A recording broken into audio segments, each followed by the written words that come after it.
Okay, we've got 2 quests left, and both of them are pretty long, if I recall correctly. Soul of Steel is like one of the worst things in the game because it's incredibly janky on top of everything else, and you fail if you die. There's a timed section, there's a stealth section. It's just kind of... I respect them for trying something, but boy oh boy did they fail. Central Dome Fire Swirl. This was a downloadable quest in earlier versions of the game, and as I've said before, it's an homage to the Sega Saturn game Burning Rangers. It's going to be the one that we undertake first because it is the less frustrating of them. So we're going to do that, and we're going to succeed at a thing, and we're going to have something to feel good about early in the stream.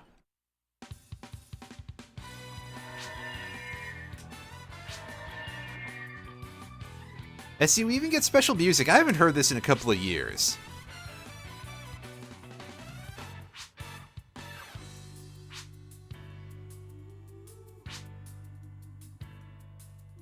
Rescue people, extinguish fires.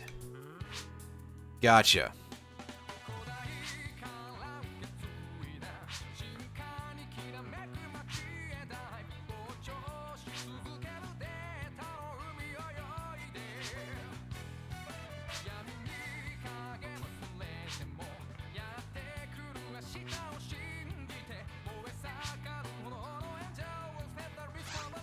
Alright, so we can apparently just shoot fires to put them out. I have no idea how this works, but okay. Also, yeah, we can't use magic here, which is fine. We're a robot. That would be a bit of a problem if we were a mage. Also, you might notice something a little different. The skybox out there is different, as you'll notice. It's got this sort of blue sky and clouds. And the everything else here is a little different. For some reason, this uses the level palettes used for Ultimate in just here on the ship and also down in the forest, which is the only area we have to explore.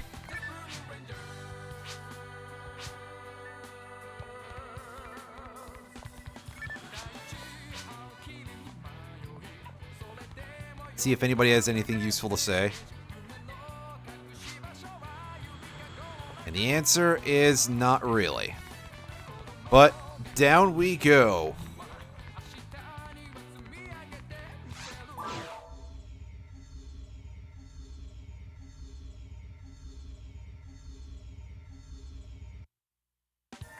It's time to do some firefighting, because this is exactly, again, how it works.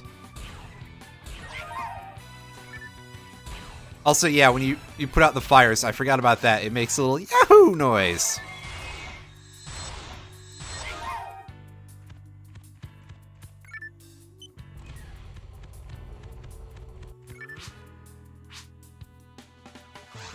Alright, it's set coordinates, and away that person goes.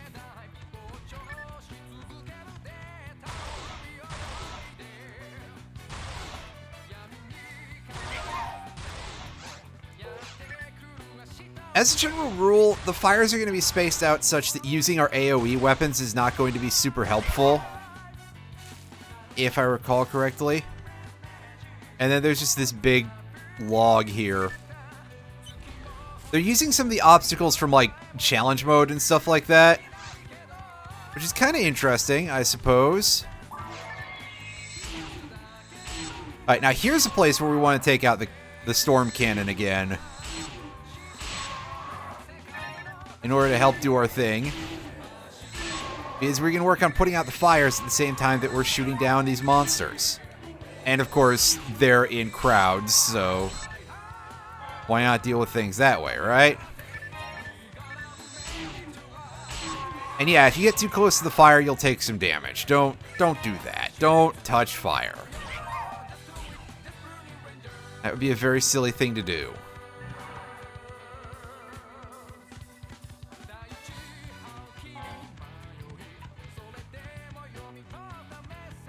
don't remember what that floor switch does. That doesn't open the big log over there. I think we have to just go over to the other side room if we want to get anything done around here. Oh, no, it does. Okay.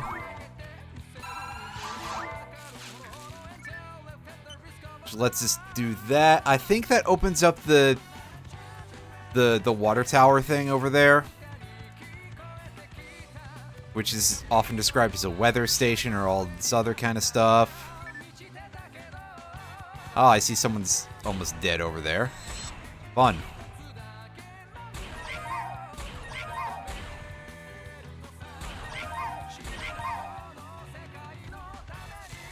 Alright, so I think there was another target we were shooting over there. That's helpful.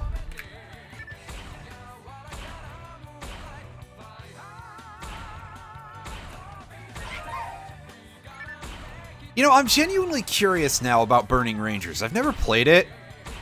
In fact, I don't really know that I've ever actually played any Sega Saturn games on a Sega Saturn. So, yeah.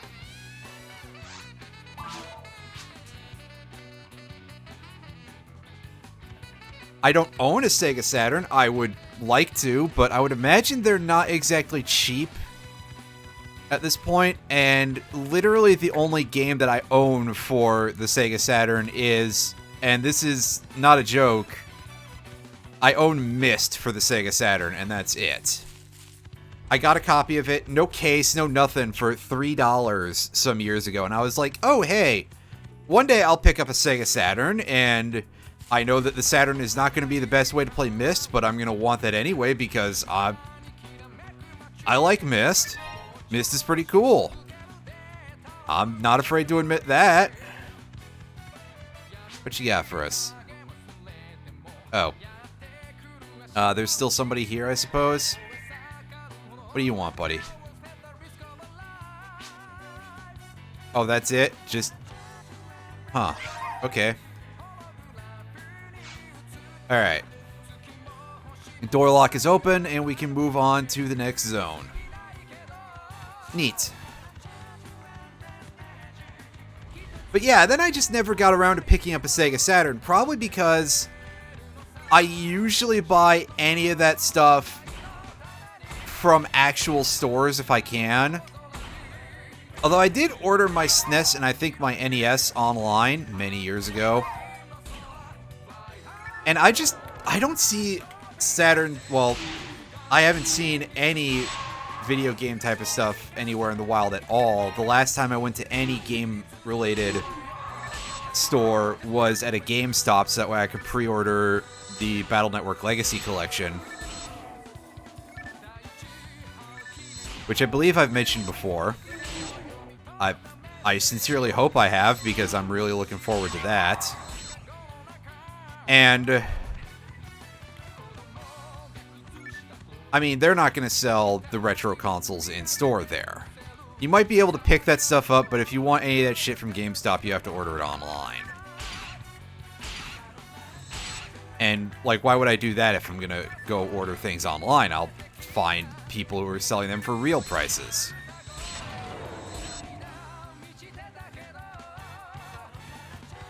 But yeah, I have seen very few Sega Saturns out in the wild. I know that the Saturn has, like, a serious cult appeal, so I would assume that a lot of people are just not exactly eager to get rid of theirs.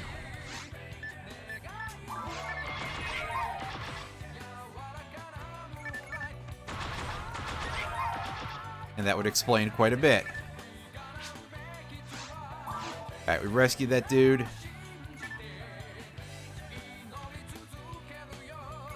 First Nickelodeon Teenage Mutant Ninja Turtles full box set. How much stuff is in that then for $35? That... Because nowadays I really don't know what it costs to get, like, anything video related on a hard copy. Why is Steam flashing? Oh, self-updater. Of course it is.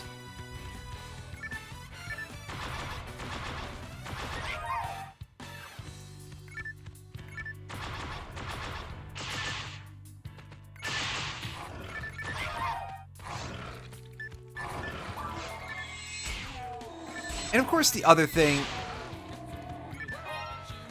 124 episodes for $35. That's pretty good.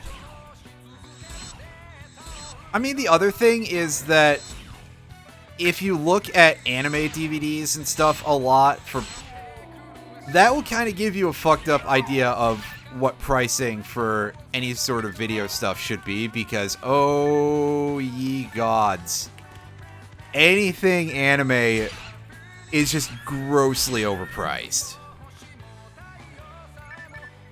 Like, listen, I came from an era where when DVDs were first being introduced and $20 a disc was not that weird. But come the hell on. It's also not 2000 anymore, but I digress. Maybe they're like, oh, it's a niche market, it won't, but come on. No, it's not. But yeah, $35 for a 20-disc set seems pretty good to me. I assume it was significantly more than that when it first came out, but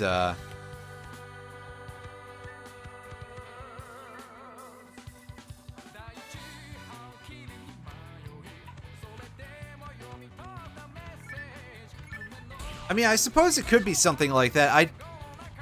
I definitely, it really is kind of wild how out there some of those prices are. And I've seen, you know, I'm citing something that is overkill, but compared to some of the shit that I've seen, that's actually pretty good then, if that's the case. But yeah, I've seen some absolutely out there. I've definitely been in a couple of places where they've been selling what is definitely not a full season of anime. And honestly, even if it was, the price would be pretty extreme for something that would then be like less than, well, you know, 20 episodes at most, maybe. Or, oh fuck, what am I saying? 12, pardon me, that's what I meant. 12 to 13 episodes at most, if it was a full season, which it definitely was not because they were in one of those slimline cases, but they were selling it for like $65, and it was a regular retail store. And what in the goddamn fuck? Anyway, yeah.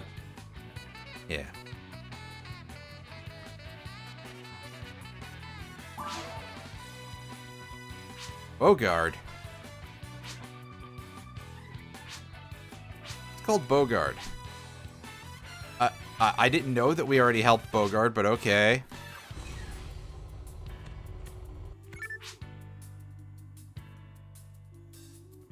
Sure. Was that Crow? Or Anna, I suppose? From way back in earlier in the quest chain? It could have been. Again, they do kind of revisit those characters a little bit, even though there's only a little there. You know, the writing in this game sometimes makes Dragon Quest 1 look fully realized, you know?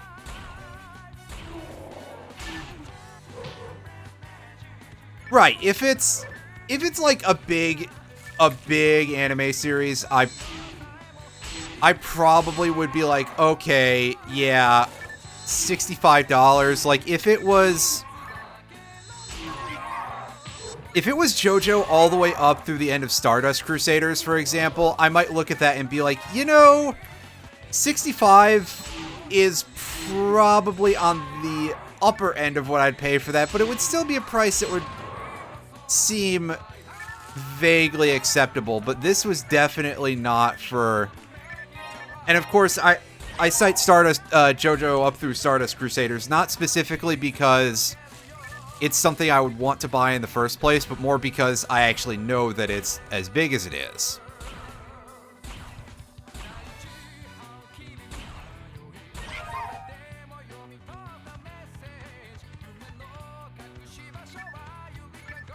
Right, DBZ is definitely something with quite a lot of meat on its bones, a lot of length there to be taken up in terms of, yeah. Also, this guy is literally completely on fire. That's... Oh shit, is that you again, Lionel? Armor was about to melt. Jesus, that's pretty extreme. Although I guess if you were on fire... You know, I'm no expert, but I'm pretty sure that fire is really hot, so that probably would definitely cause some issues.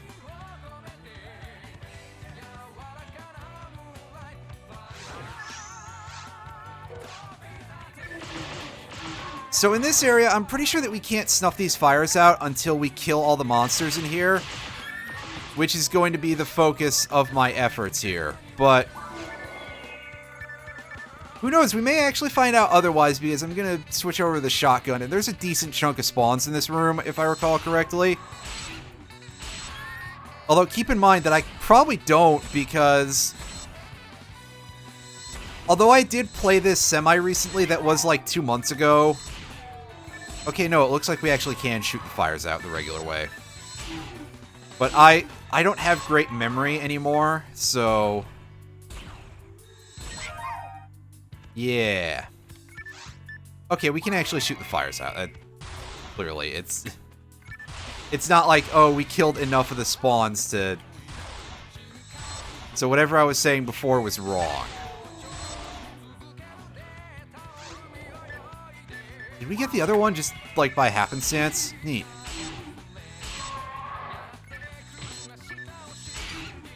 Again, I feel like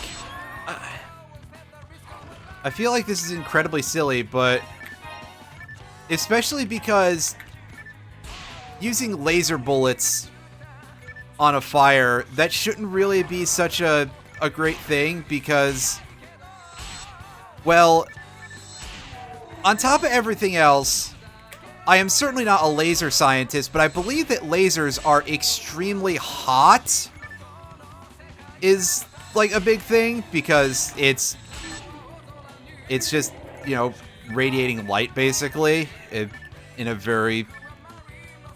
Okay, I really don't know a whole lot about lasers, but I was always under the impression that lasers were fucking hot, is the important thing. It would burn you, and not just because, like, oh, it would cause the water under your skin to boil or anything. Like, it would sear you, it would char you. It would cut through you eventually.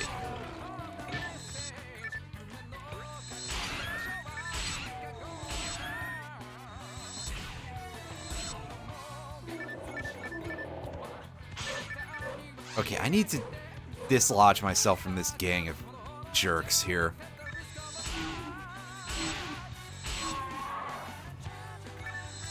And also, like, a laser shot would not produce any movement of air, so it wouldn't be like, oh, you could blow out the fire. And there wouldn't really be anything to smother it with either. So, yeah, I kind of feel like this would be a terrible idea, is what I'm saying. Whoa. Not that using real bullets would necessarily be any better, but, like, I mean, could nobody afford to give me a super soaker or anything? Okay, so I guess that counted as 2 fires, because we got the jingle twice. Huh. Also, this is the girl that we killed in From the Depths.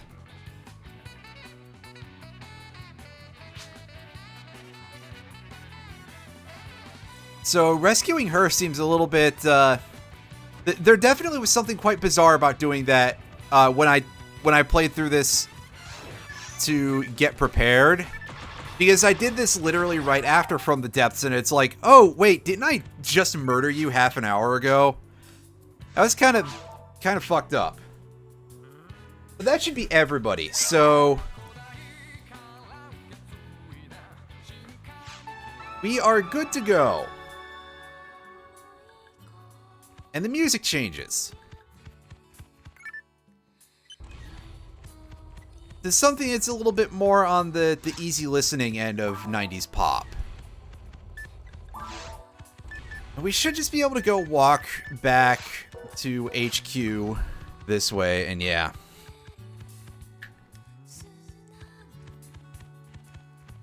Kirby's Dream Land 2, Xevious. Xevious? I don't remember how to pronounce that.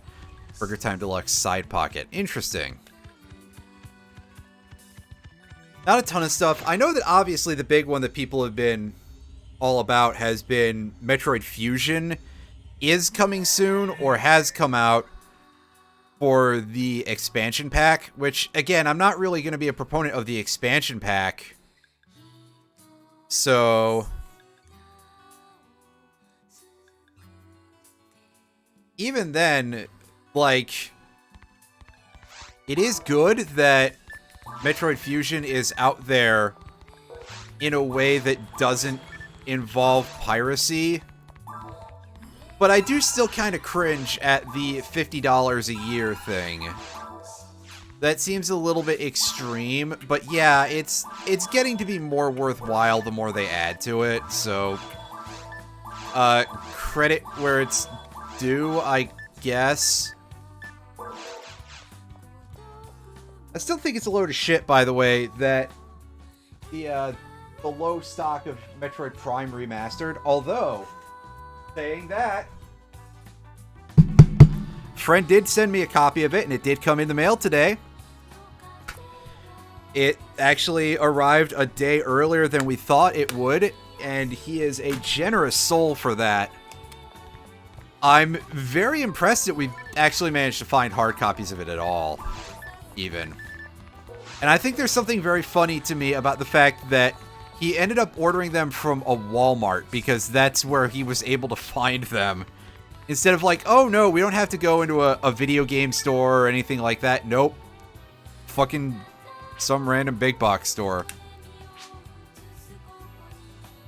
Anyway, we've managed to rescue a bunch of people.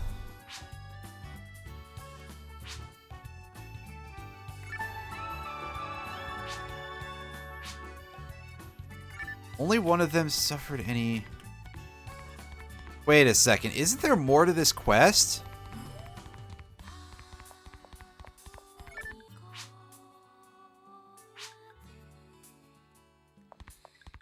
Or did we screw something up by doing things in the wrong order?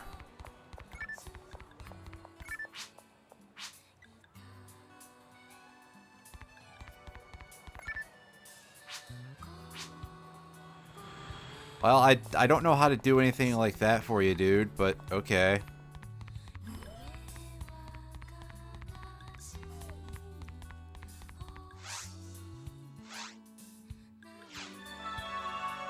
So, there's a whole nother part of that we didn't get asked to do. And we don't get asked to do it.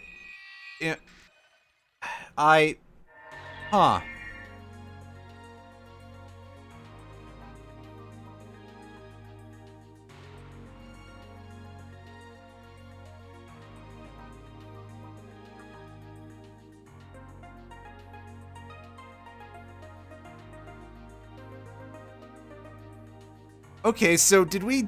I guess we did do something very minor out of order. Because I think you just have to make sure you clean up the fires before an NPC is rescued to make sure that they don't take damage. And I felt like we did that. Maybe we just did not do that very well. Oh well. Again, something I've never really had happen before. And I did not know that that was a strict requirement like that, so your guess is as good as mine, really. In fact, in some cases, it may be even better.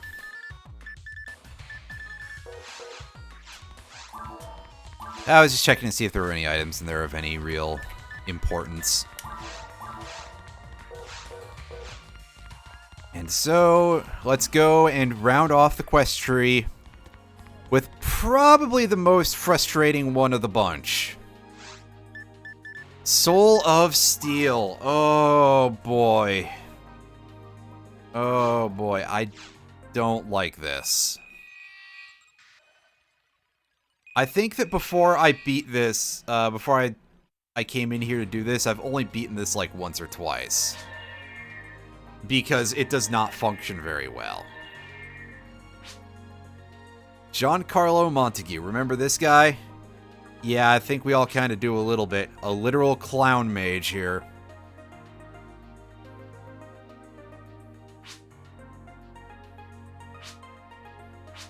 Yeah, we remember Eleanor quite well. Of course we remember you.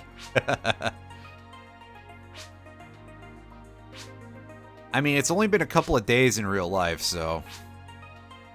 get to the point. Go find Eleanor's sister. Okay. Kidnapped by some strangers. Her name is Alt.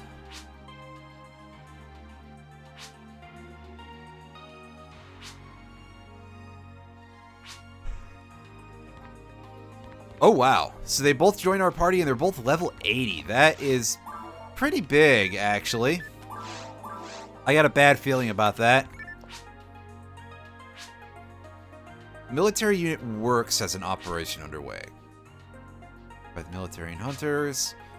Only authorized personnel are allowed to enter the operation area. A military tribunal has sole jurisdiction over any disputes. I don't like the sound of that.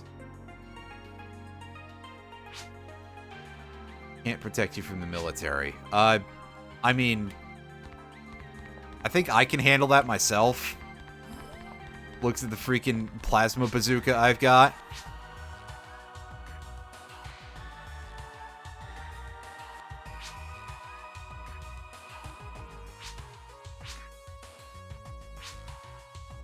Oh, somebody's upset at us for whatever it is we're doing here. 3 exclamation points! Oh, man. That's how we know it's serious.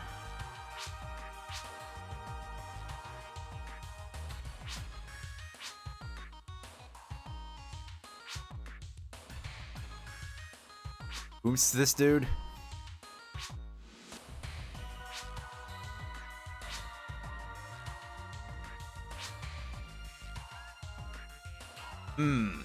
They've got an important operation underway. Oh, well, I guess that means we should probably head home, huh? Some edict. Oh, you don't look like you could actually do anything to at least some of us. Sure, you don't need my brain. I mean, yeah, that seems a little bit of a funny thing to just spring on him right now. Montague isn't exactly a subtle man, I see. And Eleanor isn't exactly very subtle either. It's interesting how they never explained any of that to us before. That they knew it was, a thing. Otherwise, everybody just looks like they're... Like, if they knew, they probably should tell us that, you know, A, that this dude is from Works to begin with, although he told us, and on the other hand, that maybe Montague should have said, oh, hey, yeah, Works kidnapped my robot. Otherwise, it just looks like everybody's jumping to conclusions and being a total freak in this mission.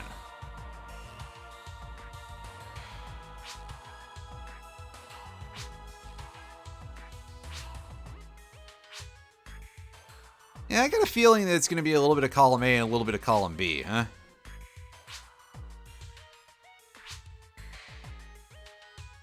Don't do anything stupid, huh? Get ready, everybody! Oh, sorry. Oh, yeah, you guys would be able to take all 3 of us, and probably not even a single one of us by ourselves, really.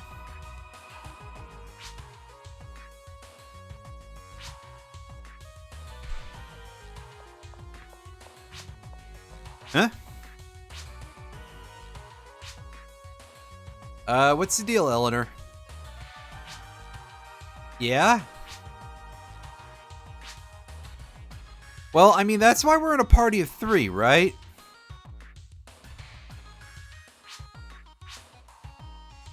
Can I keep this? Received mag cell. Huh. It's baby mag. It's very precious.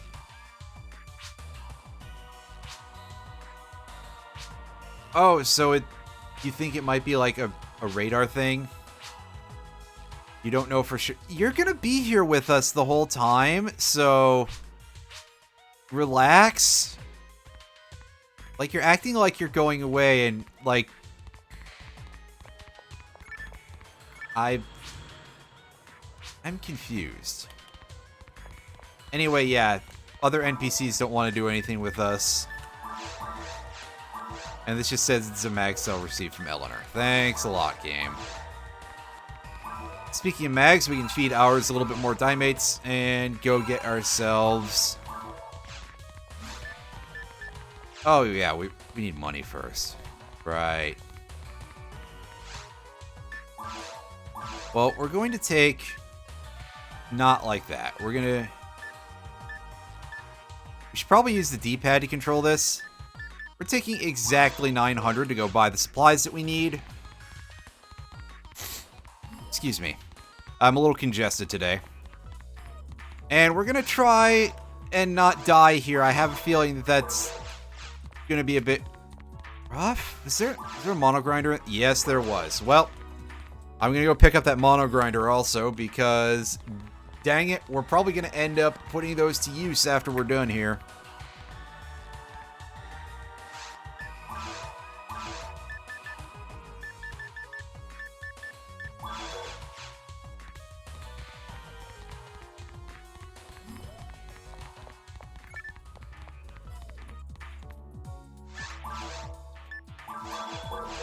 Alright.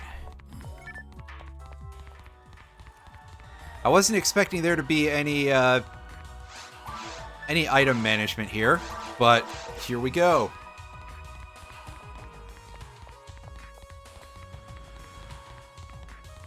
Let's get back to it. And they rejoin our party.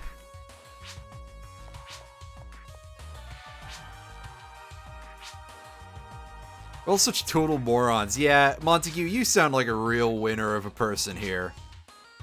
I'd say of a human being, but he's not a human. Montague is a Newman. He is of the only playable male Newman class. He is a Phonum, which were the only male forces that existed in the original version of the game.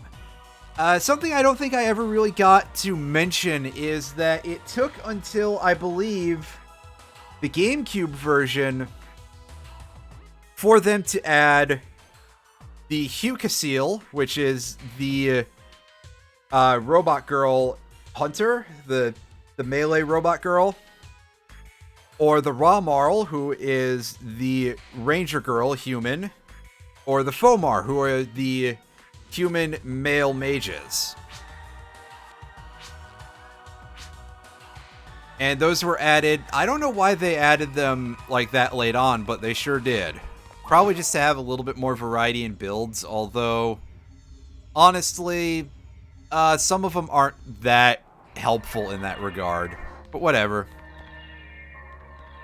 And Montague's got a pretty nice weapon attached to him. He's got the Bringer's Rifle, which is something we won't be able to get until Ultimate, which we're not going to go all the way through this game multiple times just to do that, but it's a fairly strong rifle. It's kind of considered to be, like, top 5 weapons in the game, because you can equip it on a force, so you have an actual attack that's not magic, which is great, because sometimes your magic is not going to be super useful. And it has a very powerful special attack that can reduce an enemy's HP to 1/4, I believe. Also, as of Blue Burst, there are ways to increase its hit percent all the way up to 50%. They're somewhat luck-based, and that means that if you were trading for a good one on Blue Burst, you would probably be trading off quite a bit of stuff.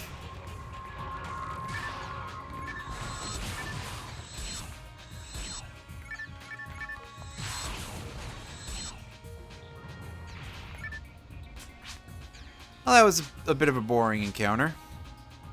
I mean, we're literally one room in, Doc. I don't think there's going to be much that we can do there.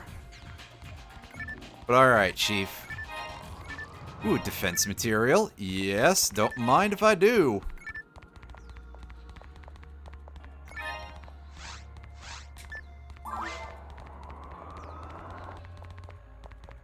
And they've laid out a couple of objects here, so they've got, you know, like little visual siren thingies. Whatever those rotating lights are called when they're on an ambulance and stuff like that.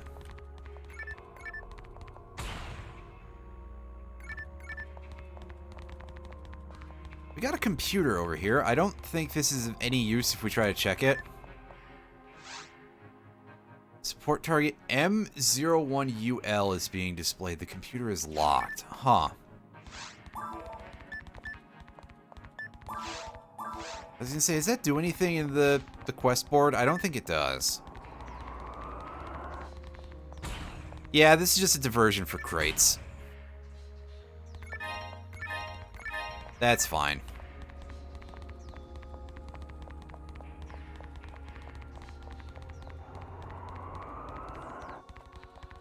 I want to avoid Mr. Blue Triangle for a moment at least.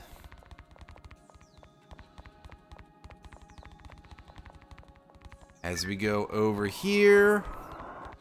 And, oh, hey, that's just a weird computer thing. Check it out real quick. Computer. It seems to be a transmission terminal for works. We could use that to read all of their secret emails. Wait, no, I think it's the other way around. Pardon me. And this dude's got some electric fences here. Hey, you. This area is restricted to... This area is restricted to works. Dude, you've got a flat top. What the fuck do you think you're gonna do to me? Well, unfortunately, we're two rangers in a forest, dipshit. Of course we didn't get any information about this. Yeah?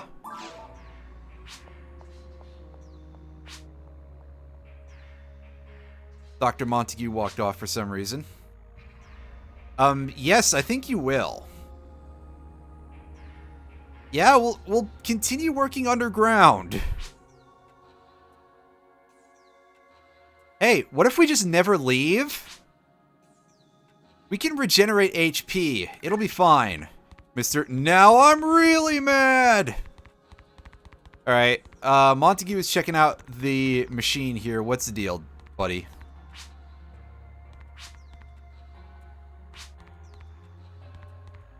Oh, yeah?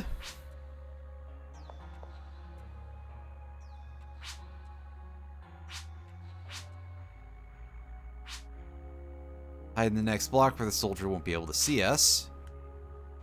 Alright, so... That'll be go over this way.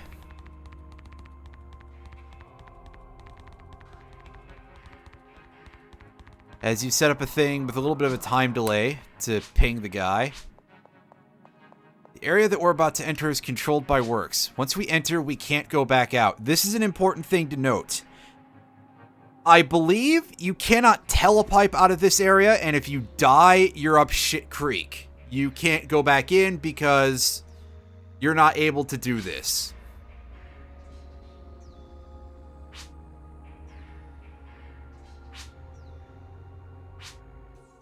Of course, it's a real good time for them to inform you of that right before things are about to go badly. And you're going to be restricted. And, yeah. Buddy boy there is getting pinged by the thing over there. Yeah, go find out if there's a message from your boss or something. Alright, so now we gotta get through this electric fence before that dude comes back. Which, the hit detection on that you can see is a little bit wider than it perhaps needs to be. So that's not the best thing in the world. Yeah, there's a big computer over there. We'll deal with that in a second.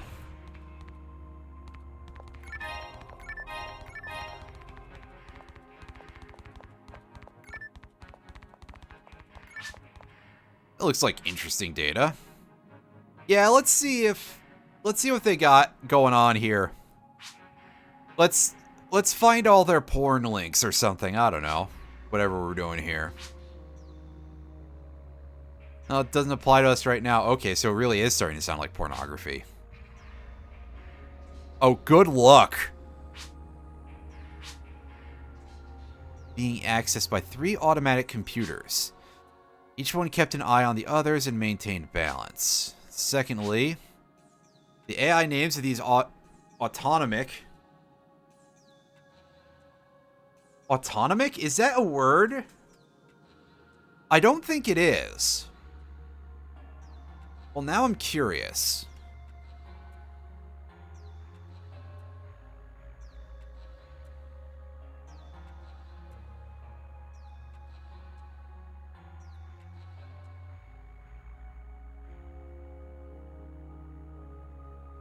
Okay, it is a word, but it's a term used in neurology,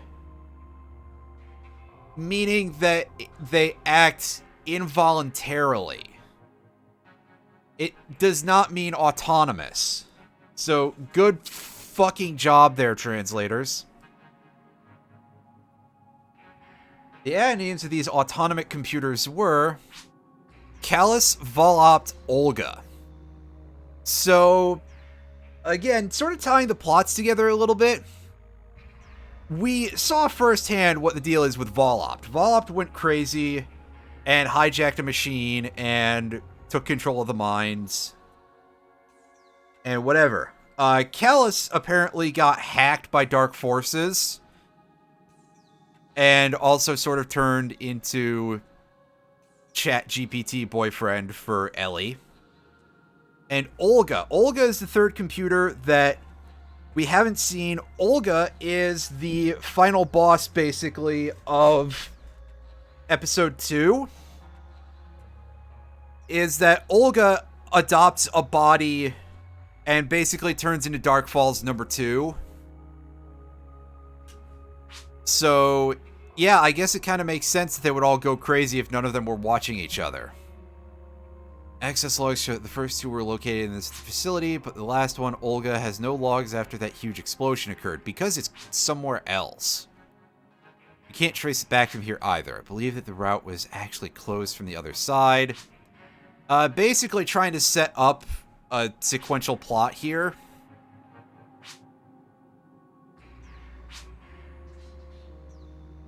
But again, locking it into this weird bit of side information in the worst mission in the game.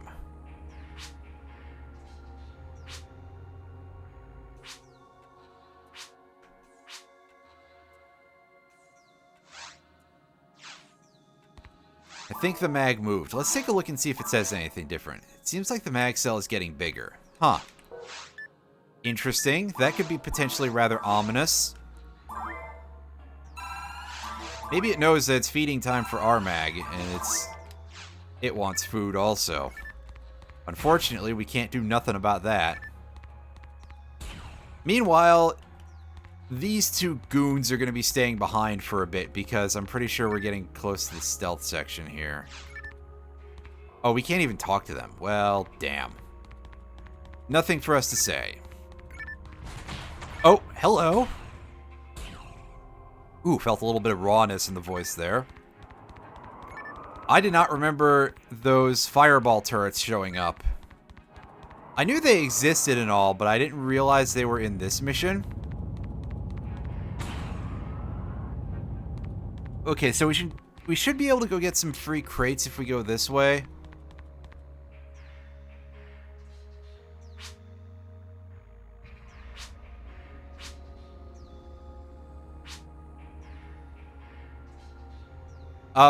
Eleanor, aren't you supposed to have a mag?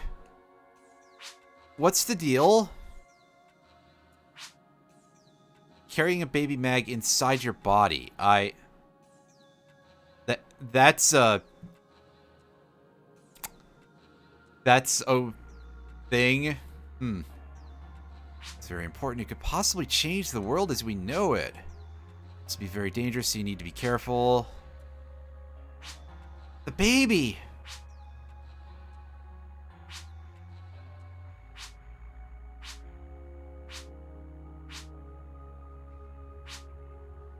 She gave it to us.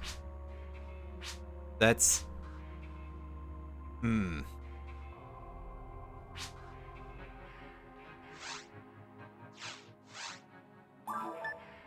Okay, so we should be able to inspect it. Shows signs of movement. Interesting. We probably should give that back to her. Can we talk to you?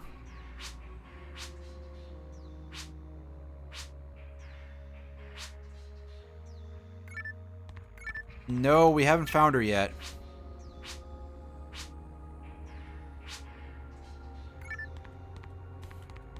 Alright, well, time to keep going. Oh, yeah, they are a little bit nasty. Unfortunately, there's only so much I can do with that. Well, games in this period were much worse about it, too. Like, somebody just sort of hit upon this, oh, hey, we've got the technology now, let's do this, because that's a great idea, right?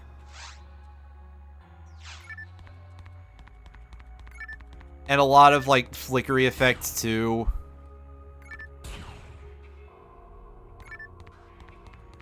Like, those rings, I can't imagine being the greatest thing either, because even that's kind of making me go, oh boy, if I stare at that for too long, that's going to start to burn. The strobe lights didn't seem as bad because they were, like, solid blocks. But the other, like, blinking effects... Yeah.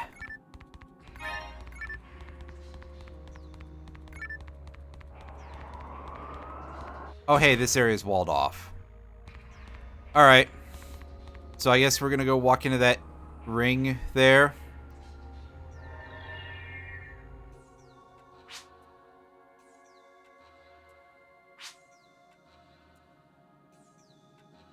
Oh, well, there's our other android. Well, we found our target. We gotta go track her down and see what the deal is. Someone is calling me? Eh? That's unsettling. We saw what happened in From the Depths.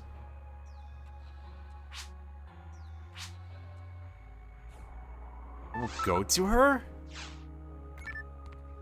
Question mark?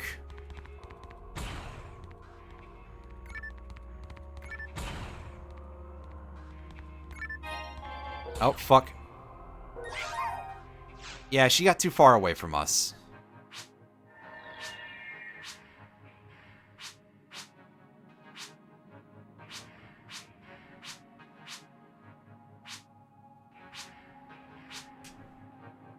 Well, thankfully the crates are reset. Well, I guess it's nice at least to show off the failure dialogue. But something like this also makes me nervous because it's like, oh, don't lose sight of her, but also I feel like you really wouldn't want to get too close either.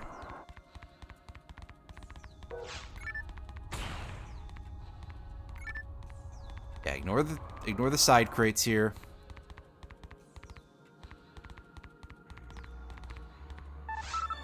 But this isn't a true stealth mission. That's later.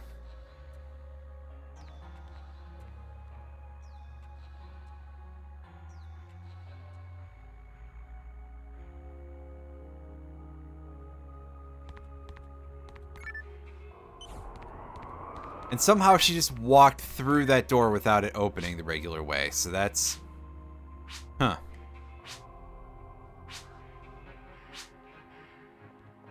Alright, so are we going to actually get a bit of an explanation for what the fuck is going on here?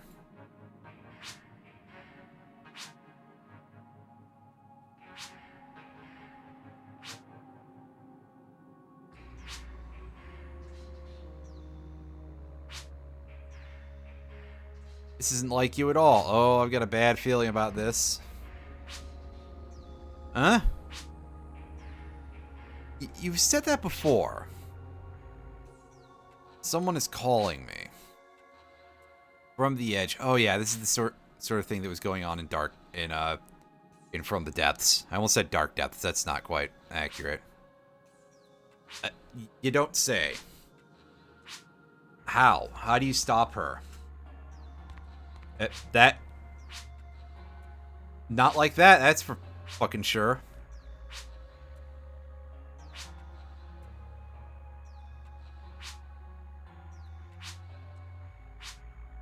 Yes, when we don't know what we can say about anything, just blame it on the abnormal photons.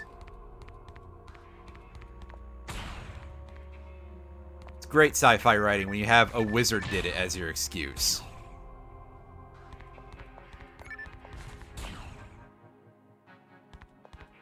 Not at all the worst sci-fi writing I've ever seen, but this is kind of a low point for this game in particular.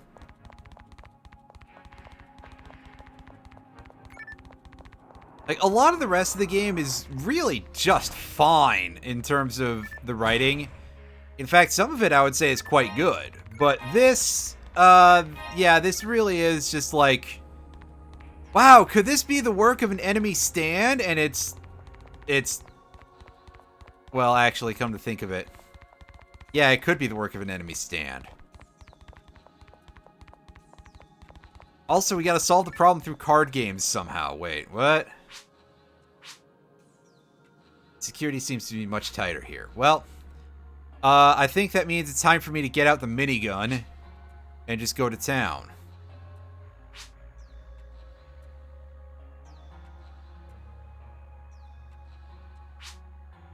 Yeah, I know, it's rude to be like that, but it is sort of like the idea of, oh, hey, we don't know how to excuse this. There was something else I was thinking of as an actual example instead.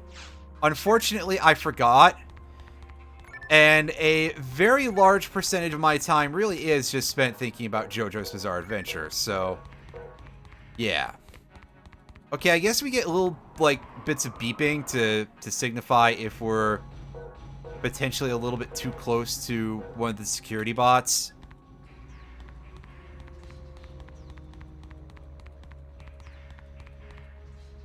But this 100%, this is absolutely the place where the real jank starts to come in.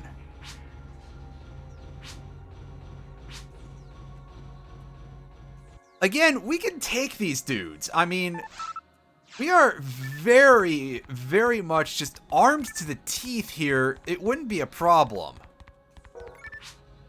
Oh, you bootmaster. I mean, they've even only got purple tier weapons. They won't hurt us that badly even if we were to get into a fight with them. Talking about the most underwhelming, the lamest killbots you've ever... Oh, come off it. I was behind that dude. And apparently they can't hear, except for when they can.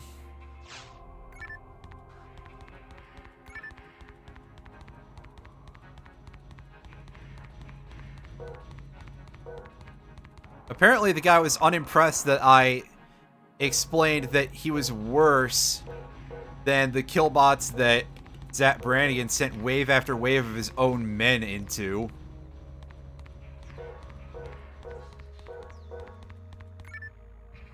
Rocksteady and Bebop.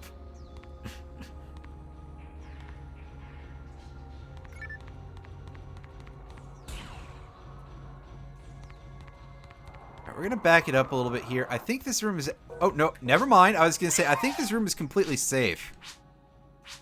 But I managed to actually get kicked out by going backwards too much. The game's like, nope, you're thinking too much about this.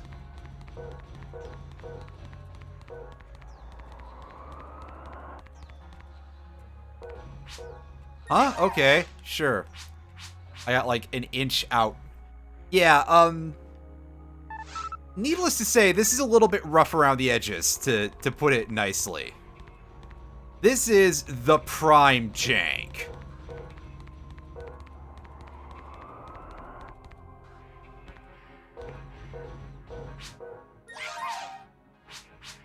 Like that. So I'm just safe inside of that part of the doorway, I guess. They don't behave in a way that perfectly scans, I guess.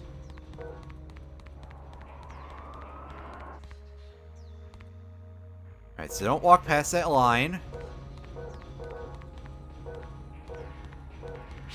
Oh, damn it. I didn't see him. Well, I should probably know that by this point. That part of the pattern. Truth be told, this is probably something I could be stuck here for several hours. And there's a whole nother part of the mission where I also could be easily stuck here for a very long time.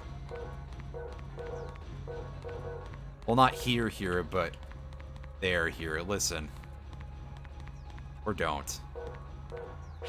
Again, seriously? Just the quick turn.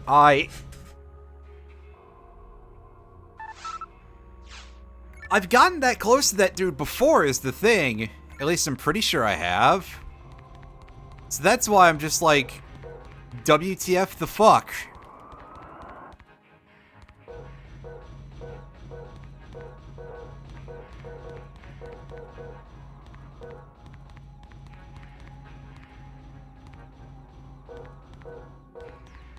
That said, I really do enjoy the big dumb clomping of the footsteps of the rockcasts. Get through the gap in the security fence. And this room is a pretty simple one if I recall correctly. Yeah, I mean, it's a little bit tight, but not too much to be concerned about. Finally, we've managed to not fuck that up. Excellent.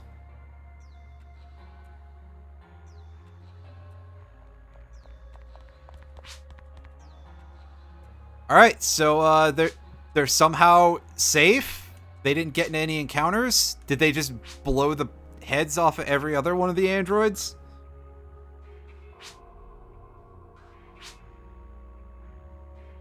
You don't say, dude. Excuse me.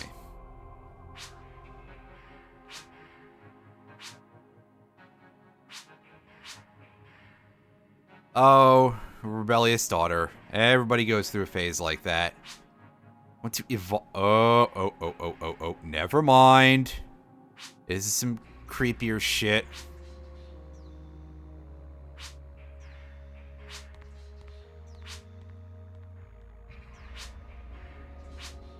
Yeah, like I said,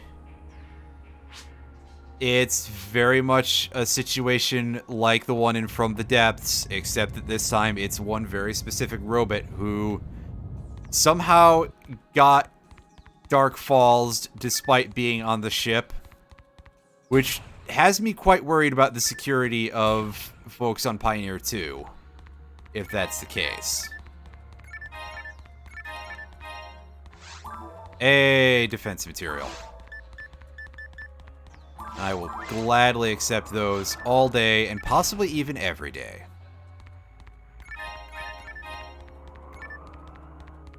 No need for that. Is the door just kind of,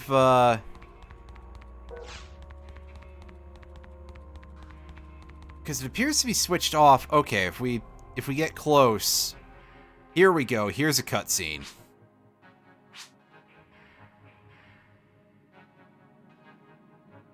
It's Ponytail Man and his security detail. Because he's too much of a puss to fight us by himself.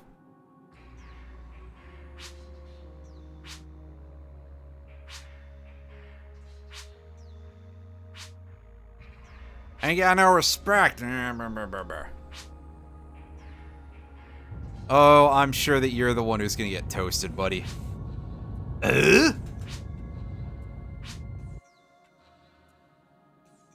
Oh, did you dig too deep?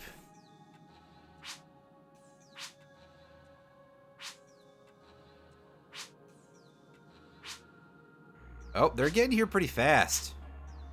Danger, danger, danger.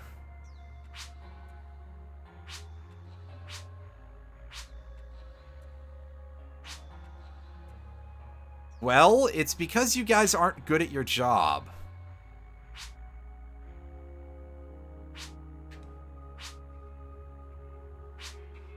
Oh yeah, you are absolutely the most normal individual anybody has ever seen. We got robots coming in. Oh, he's trying to get us with the Zonde, and it's missing us every time, which is kind of great. Dude, you got that big katana. You could just use that. Also, he's dead.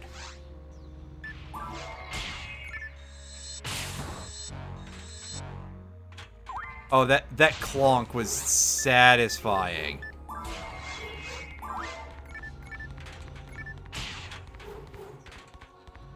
Nice 4 damage shotgun shot, buddy. In fact, I think that did... Yeah, their damage is subject to RNG. So they're doing absolutely nothing. Is this it? Yeah, I think you're... I think this is the limits of you.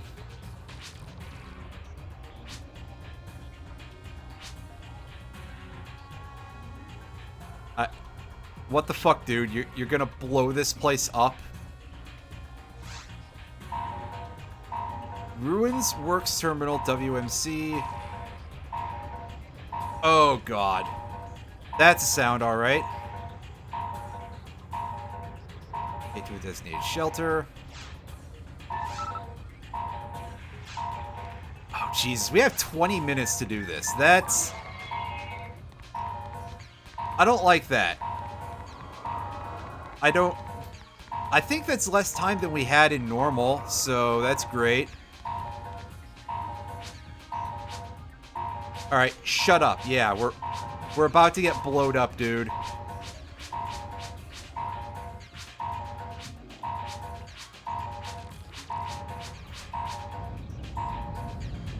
I'm just gonna skip over the dialogue because, hey, we're on a timer.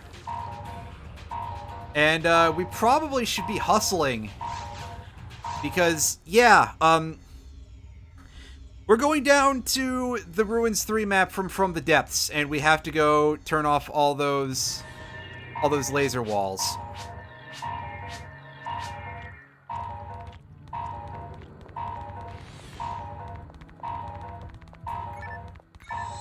And I guess at the very least, we have some fairly strong support with us. Again, by NPC standards in this game, which is not great, because they still aren't going to combo. They're not going to use higher level spells. They don't have stat units. They don't have mags.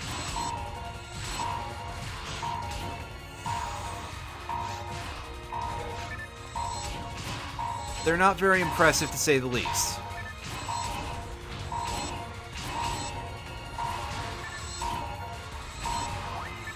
I'm actually going to mute the sound for a bit here. Because, yeah, that's annoying as hell. And it can't possibly be good for the rest of you.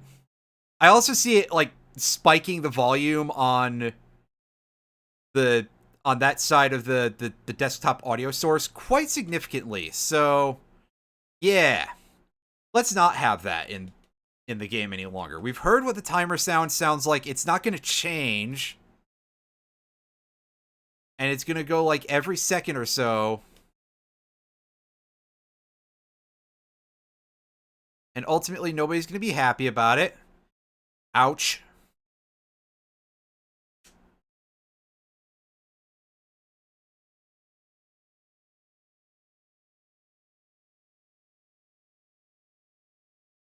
All right. Now this should start bringing us to the multi-sided room. Okay, yes, we know, Doc. Shut up. We already did the quest that I said this was stealing a map from.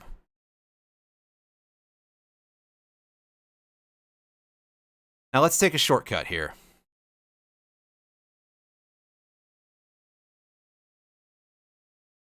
Alright, so that side should take us to where we need to get to later. I'm sincerely hoping that I actually remember how this works, because this timer is pretty tight, and if we time out, it's game over for the mission. We have to go back through everything again. And nobody wants to do that, because seriously, this level is quite annoying. You saw the frustration we had to deal with the stealth section. We'd have to do that again.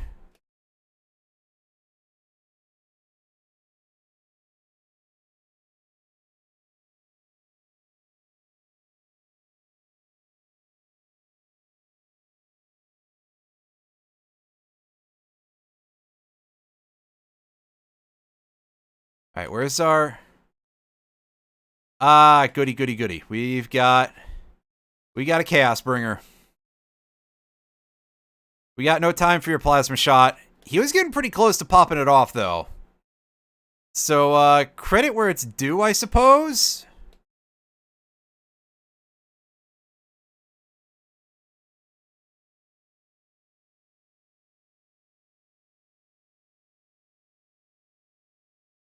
Okay, well, there's our first security laser to remove. And then the others should hopefully start opening up afterwards. Oh, boy, we've got Dart Gunners.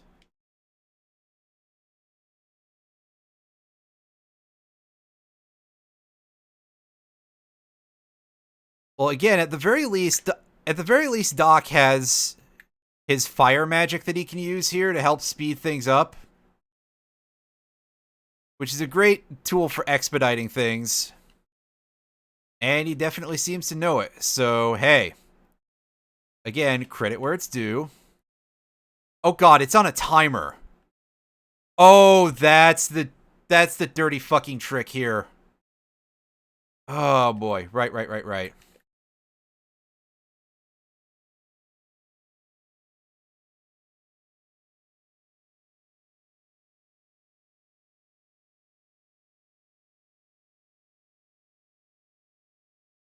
Okay, so let's open these.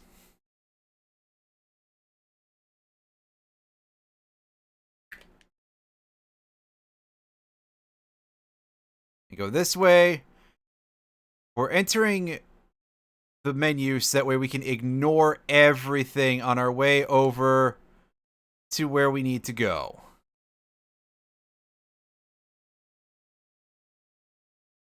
Because, by the way, I need to point out that we do have another annoying counter just kind of going in our ears here. Okay. We're on the other side of things, so we have done the important part here. And by that, I mean I'd better heal before I die. Because, again, if we die, that's it for the mission. We have to restart.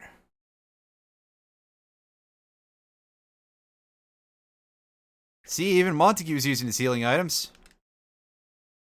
Oh, hi, 2 Chaos Bringers. One of the very rare instances you'll see of encountering more than one of those at once.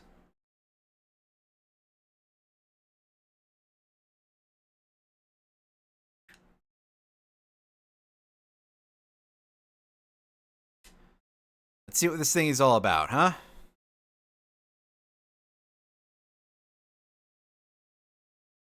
Yeah, you're just like every smart character in a video game, pretty much.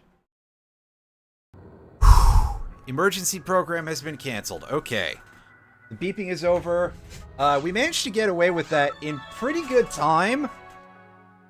That is something that if you don't have any sort of preparation for it, you're gonna not do so great. And my very first time playing this, I timed out on this mission. And yeah, I failed and I had to reset the entire thing. I was unimaginably angry.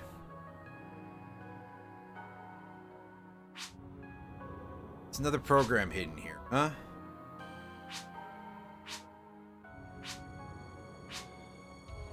Yeah?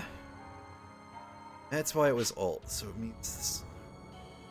Yo. Must have come from someone with special plans for Eleanor. There's no way they could have pulled it off with this kind of setup. Program is still running around. That means I'm actually going to go open this real quick and queue up another little sub-guide here. What?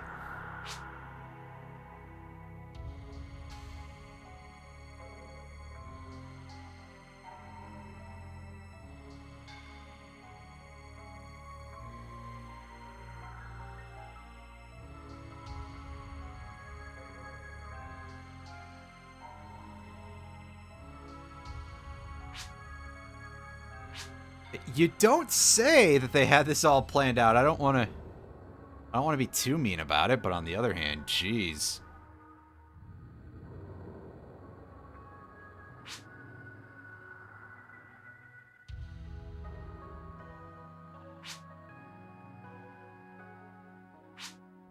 I can.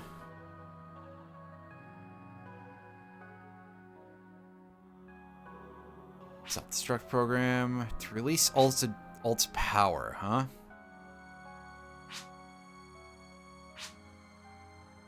I need to trigger this. You should probably explain a little bit of what's going on. This isn't really very helpful. Just, oh, do this because of, like, what's the stakes? Why do I want to do this?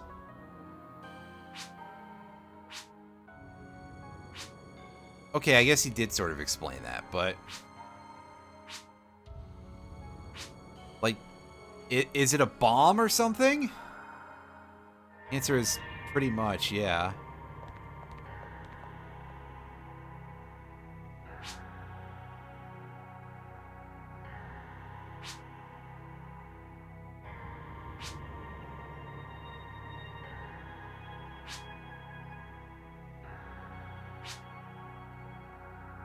Well, I mean, if we tried just solving this without dealing with the self-destruct mechanism, then we were kind of up shit creek, so...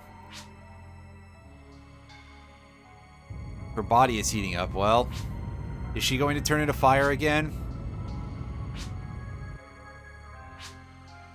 Oh, buddy, you're about to get blasted to shit.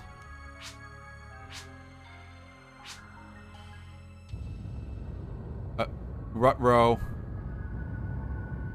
Run, stupid! Oh, that guy's super dead.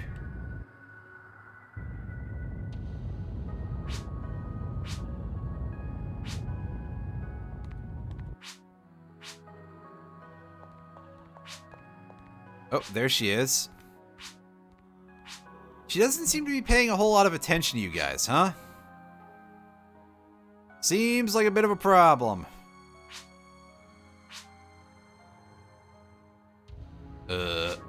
Yeah, pretty much.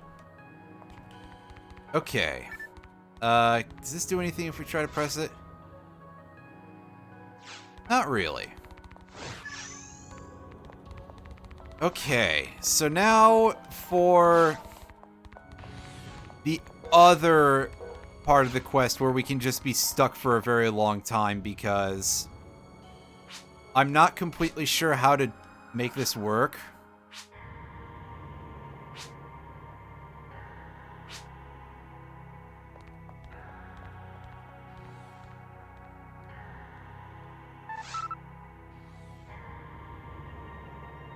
Predict Alt's route and corner her is what they want us to do.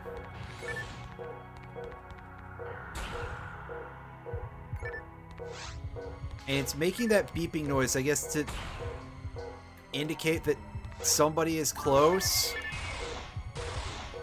But again, I don't really know how this part works on any deeper level. Well, there she is. Oh, hey, you.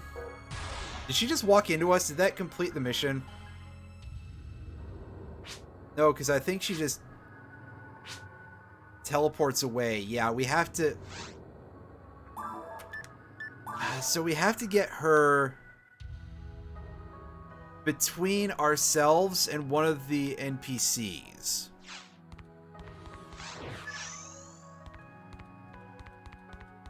Otherwise, it doesn't count, even though I'm sure that we probably could, you know, it...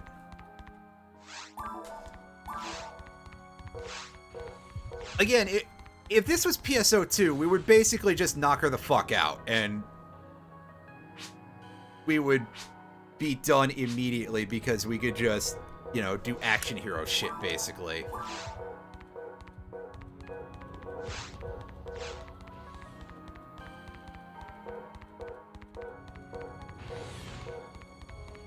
I think she's in an area we haven't explored yet. Again, don't walk into her because it resets her. I guess. I don't care. I want to just map out this entire area, at least. Yeah, let me have that.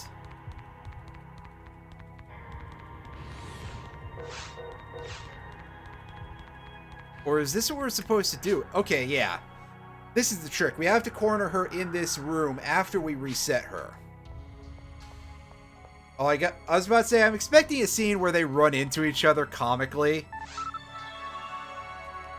So, yeah, that's a thing that I don't really get, but I'm assuming that it is just basically do that. Reset her and then book it to the room she resets to. Again, this is a part that I remember being unbelievably frustrated with when I first played this.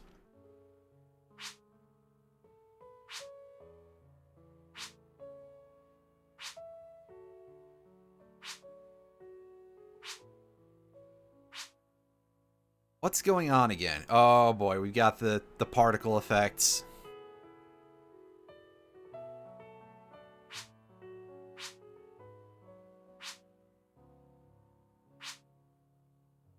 Oh, there's gonna be some crazy shit.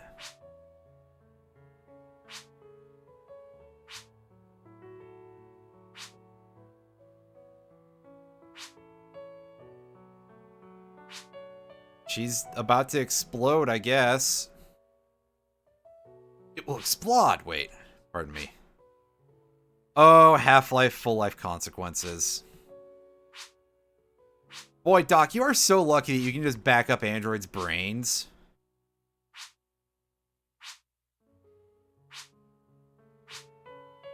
And so they don't properly, like, die.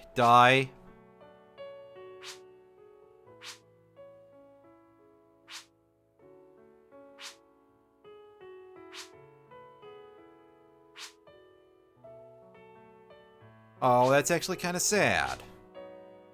Received a telepathic call from Regal. Want to free myself, it said.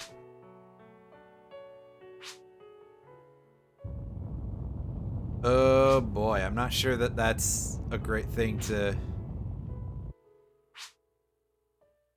Yeah.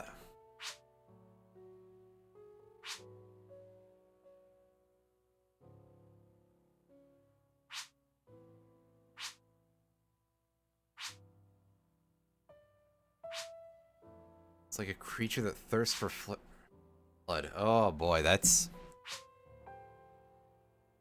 Yep.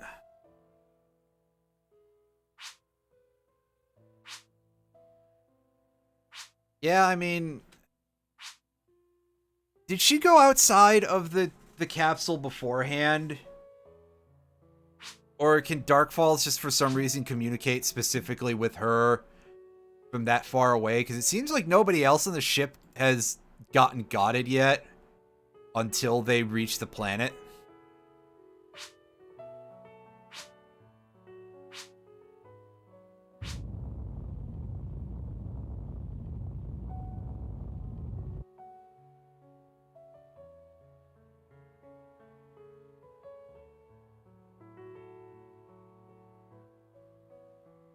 So, yeah.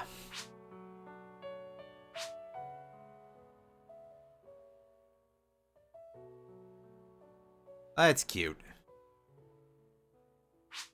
Not the fact that this robot is about to explode, but...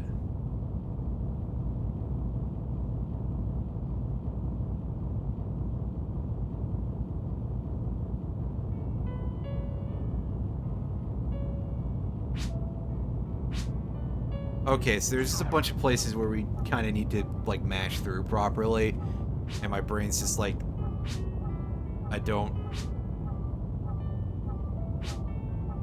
I'm not used to the blank spaces, that's all.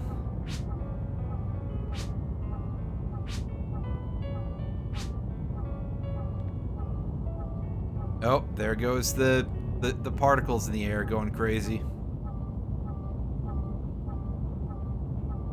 And everything goes up in flames. Again, same layout. It's recycled mostly from the Depths Ruins 3, so it's probably sensible that we took this mission afterwards. However, we got the ship blown out of us.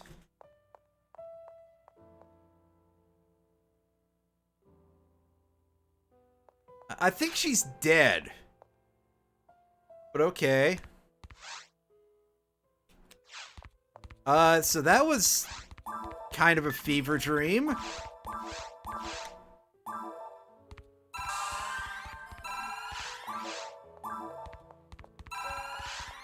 Also, you can see really nobody of any use is out here. Go poke around and see if anything here is going on. Yeah? Order to our B system. Go to the counter to ask for a reward. Alright, well, it would appear that we succeeded.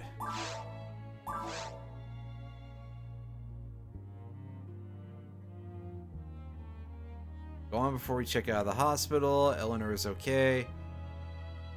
Again, I'm pretty sure Alt is completely blowed up.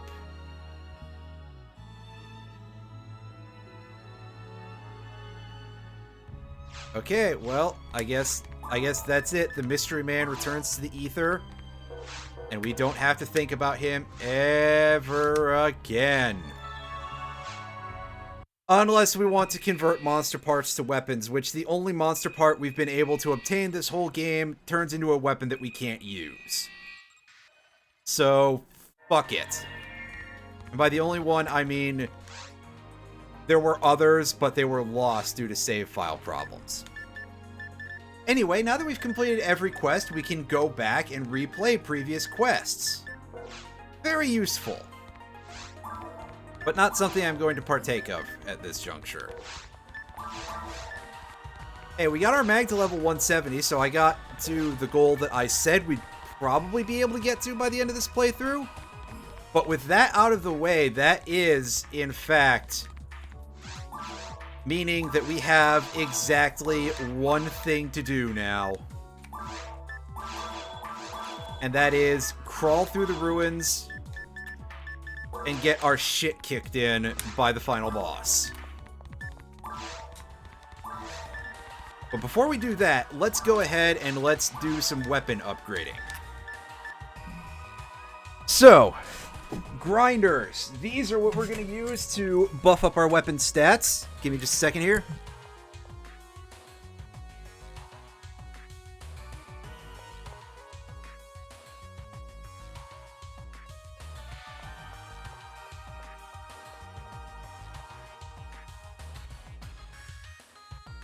Yeah, sorry, I just had to move in the chair, and for some reason I had a single strand of hair caught in some part of the mic setup, so that was weird. Let's go ahead and feed this Tri-Grinder to our Storm Cannon, and you can see it goes to Storm Cannon +3. Excuse me. As I've said before, the grind level goes up to... each grind adds 2 points of attack power, pardon me. So what we're going to do is we're going to start taking out a lot of these for most of our big gear here. And by most of, I mean we're going to buff everything all the way as high as we can. I think +9 is as high as we can get the Storm Cannon to. Meanwhile, the Soul Eater can go to +9 as well, if I recall correctly. Actually, saying that, I'm gonna go look and see if I can find a thing here.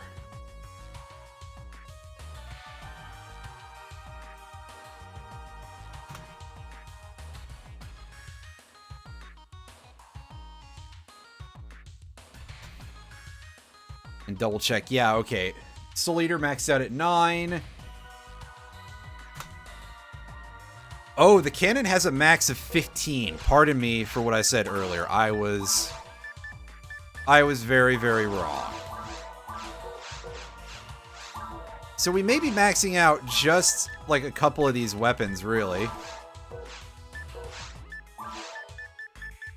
Because we had far less than I thought we did in terms of grinders. Alright, the Photon Launcher is going to be our main damage dealer, and it goes only up to +9. So that's fine. We can probably do that. Oh yeah, look at this stack of mono grinders we got here. Let's grab as much as we can.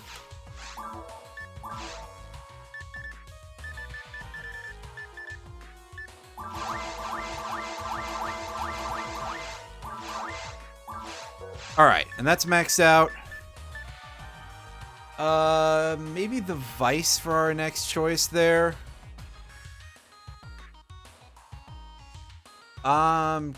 Taking a second to pull these numbers up here. Okay, the Vice can go up to +9 as well.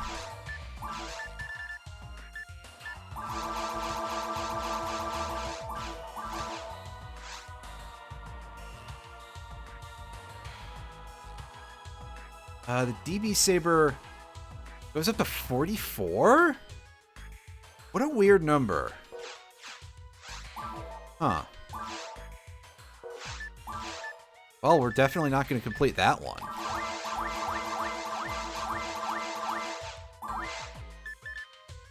So we got 5 left.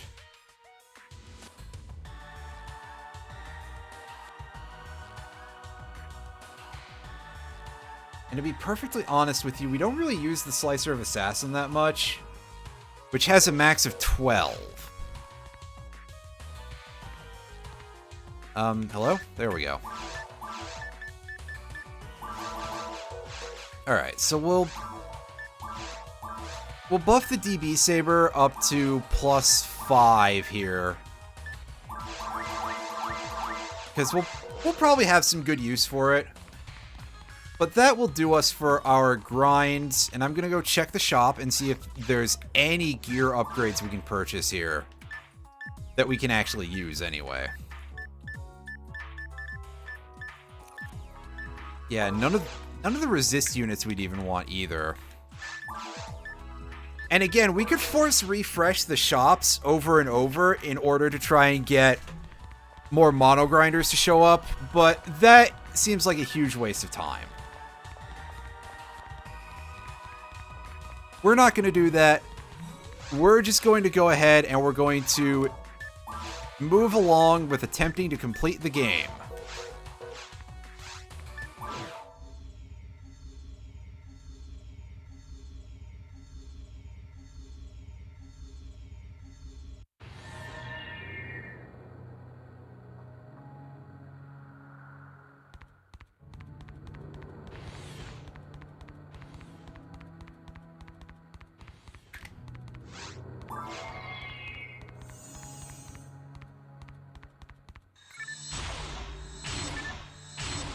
And shoutouts to the Slicer of Assassin, a weapon that we used like twice. Total. But hey, we got to show it off, I guess.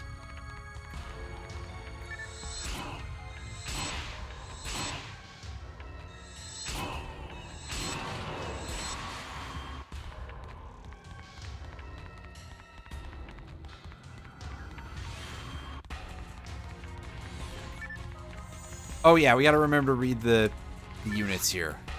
Why am I here with monsters lurking everywhere? the army even stand a chance against them? Probably not. And yet you saw the dumb motherfuckers from that paramilitary organization earlier. They weren't going to have much better of a shot either.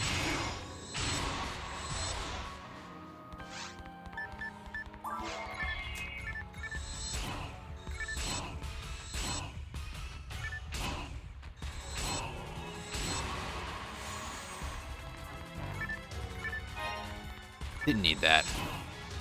I'll drop it in a second. Because clearly money is not going to be a huge problem where we're going. But we'll pick up the money anyway, because I'm silly. There's a very small number of things that we could still use, so I am going to crack open boxes. But I'm not going to be too tore up if we don't find any of them. They're just sweeteners for our purposes.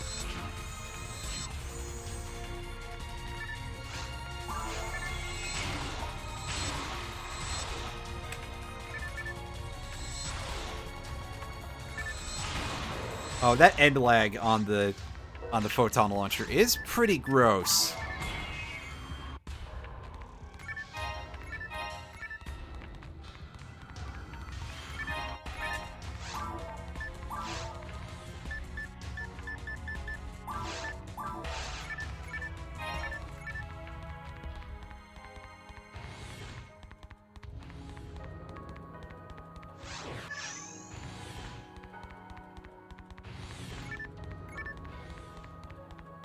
Ah, I see we got this layout version here.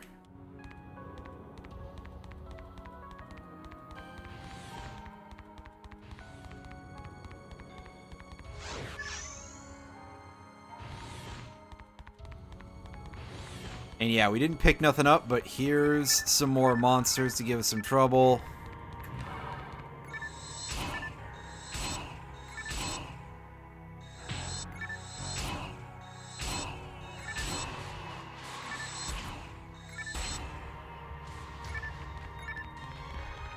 Clean up everything. Go through the door.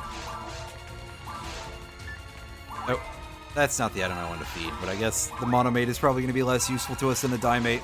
Oh well.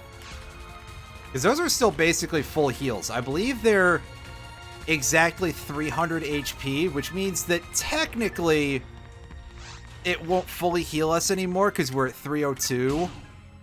But, like, come on. That's close enough for jazz.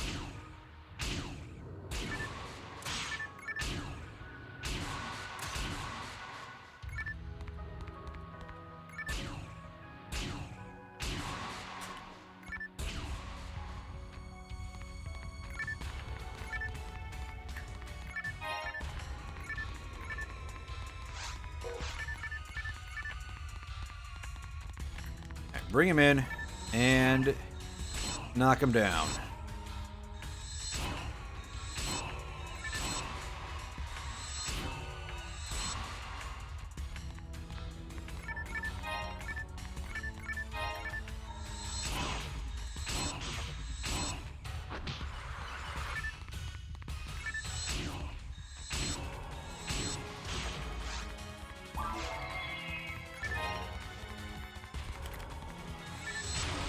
Oh, that was like the perfect distance for it to not block.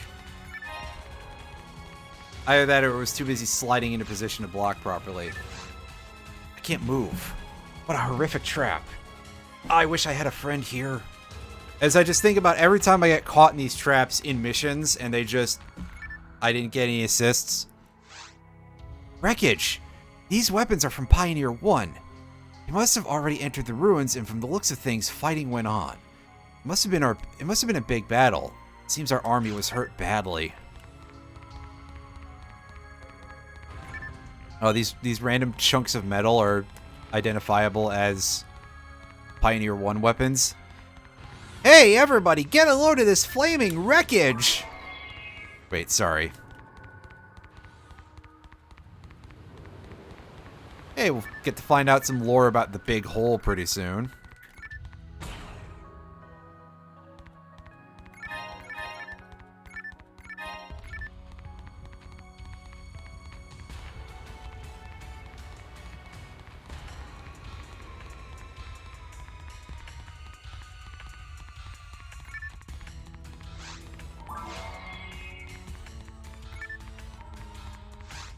Okay, so we can pick up these two dudes, and we can start going to a safer position here to be able to actually shoot at them from.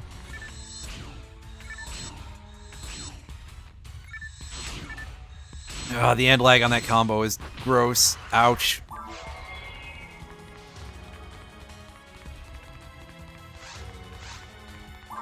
We'll heal. Just because, A, it's going to be a while till we level up, and B, who knows when we'll get something really rude spawning on top of us and just being like, well, I'm about to end your entire life for no good reason. Like one of these dudes. Everyone's favorite.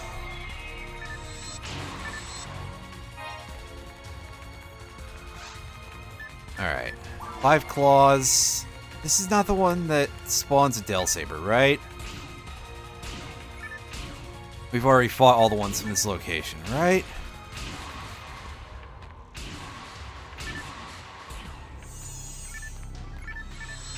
Oh, surprising amount of Chaos Sorcerers here. Wow, it really is like a Yu-Gi-Oh! Event back when that card came out.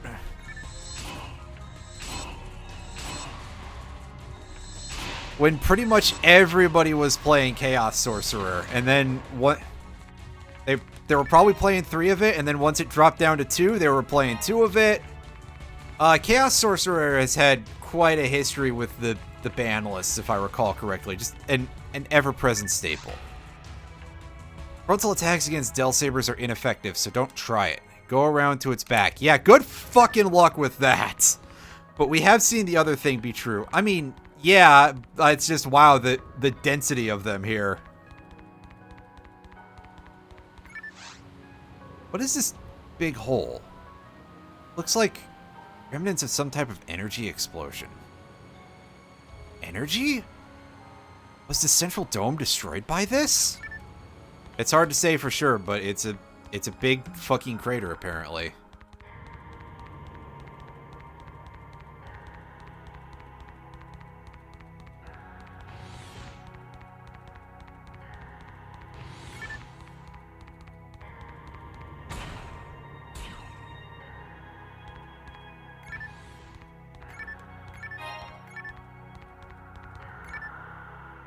And this scene, I love this view.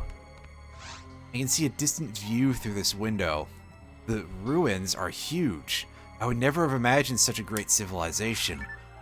It's like looking out at the city of Rillier or Enga from Eternal Darkness, which of course Eternal Darkness is based on a lot of cosmic horror stuff, so clearly inspired by the city from the Cthulhu mythos.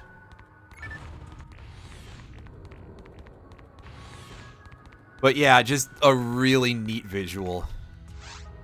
Especially for this game, which, not for nothing, this game is not really the most visually impressive sort of thing. It's trying its best, but it is definitely something that is a little bit on the,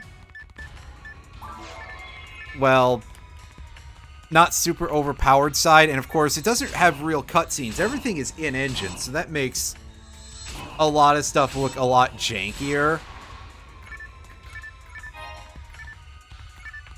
I guess maybe at this point they thought they probably had to do something like that. Excuse me.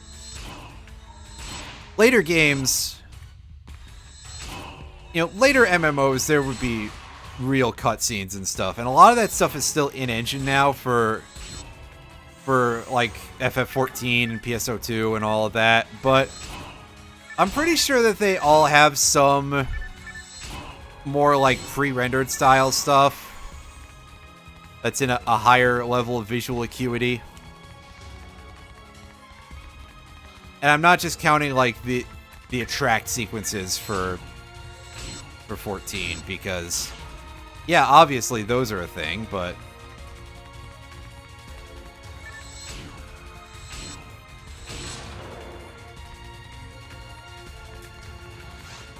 Claws should be easy to defeat. They are weak, but be careful when they combine into a Bull Claw. Be careful of what? They're still pretty pathetic even then.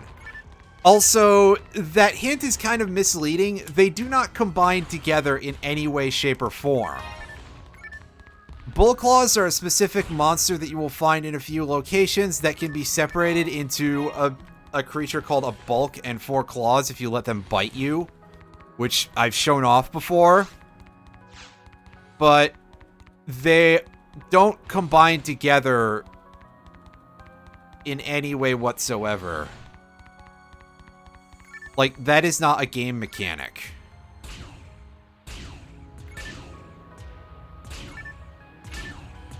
I'm using weak attacks for them, by the way, because they tend to take massive recoil when you hit them with the hard stuff. So I wanted to keep the group together in order to try and, you know, make that a fairly simple fight. And that evade material is going back on the ground where it belongs.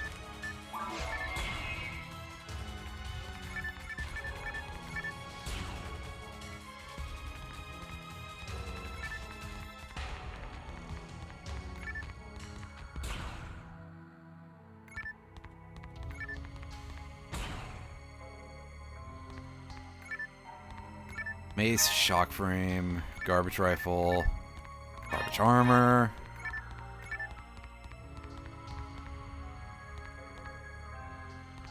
Use a light switch that isn't going to really help us any because it's just getting out of this room, but we'll hit it anyway.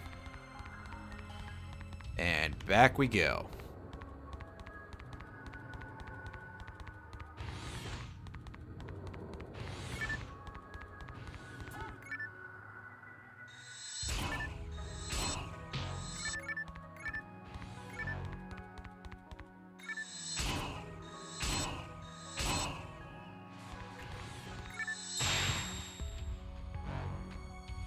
Wow, rude.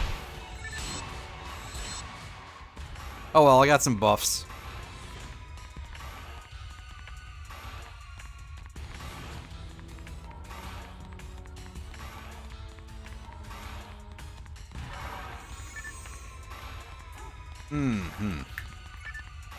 That's interesting. Although apparently we had to come this way anyway, so here we go. Do this to keep the Del Saber behind the real enemies. And by real enemies, I mean the weaker of the group. They're a real enemy to their own friends, that's for sure.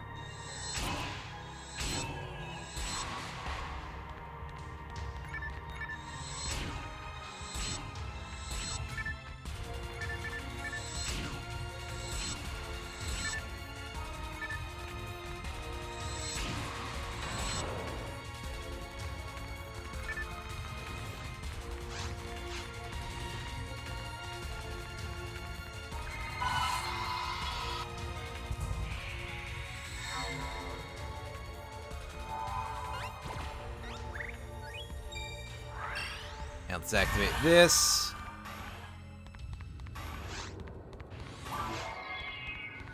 And away we go. You see the crystals floating around a Chaos Sorcerer? One is used for attack and the other is for healing. Yeah, I explained that before as well. And we even got to see them use the Resta, which is a very rare thing to see out of them.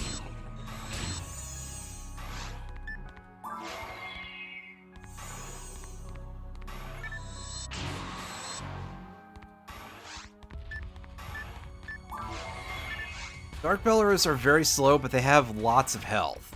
Prepare for a long battle. We've gotten to such a point where we're strong enough that we can make decently quick work of them, so that's not as true as it used to be, but I appreciate the sentiment or something.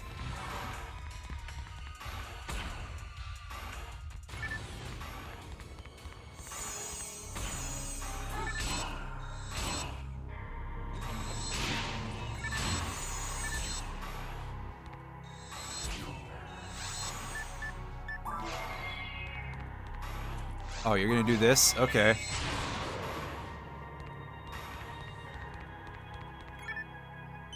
Activate that, and don't let yourself get surrounded by now you tell me! Gee, I was completely fucking that up the whole time. Oof. What a helpful hint. I guess, to be fair, it's like the most generic enemy in the area. What do you say about them at this point? It's the third variant of the exact same pattern of operations that we've seen so far. Those strange characters were found here and there. I think I have enough samples to decipher the meaning of the message on the monument. Light makes darkness. A pair exists, but it doesn't always exist. Yeah, that's real sensible. Reincarnation goes forever. The rule is here. Should be sealed. Words that I probably shouldn't say out loud lest I curse myself. Does it make sense? I wish I had enough time to study these unknown characters.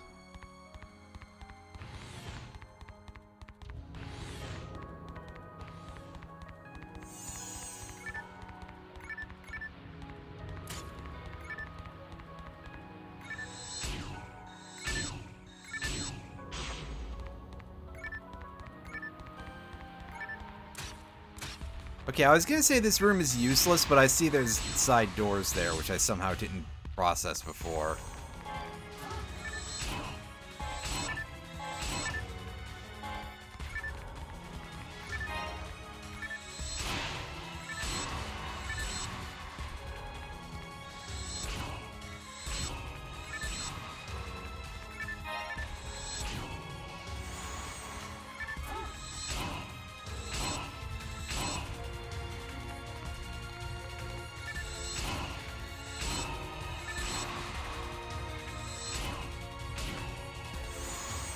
As I continue using the shotgun for single enemies.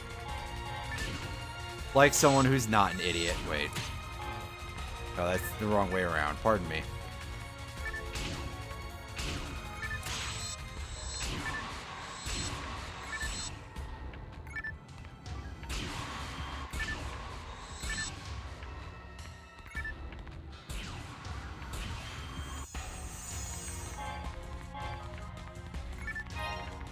Another defense material. Very nice. We love those.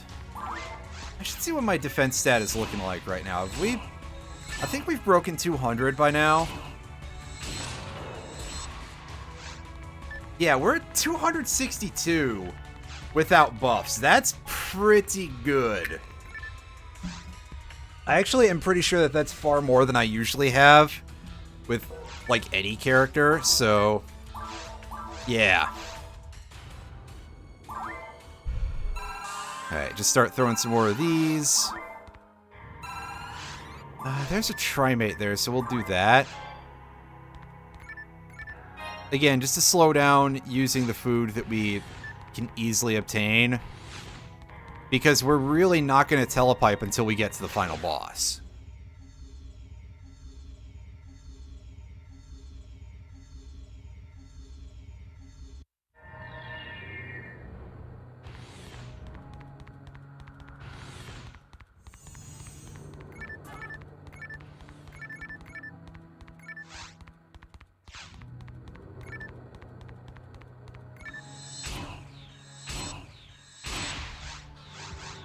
Actually, these guys are bunched up nice and good. Let's do some of this.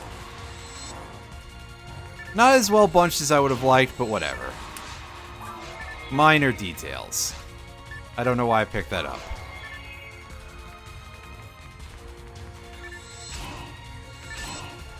Group of 4 Lodomenians. These, again, are pretty easy to kill. As always.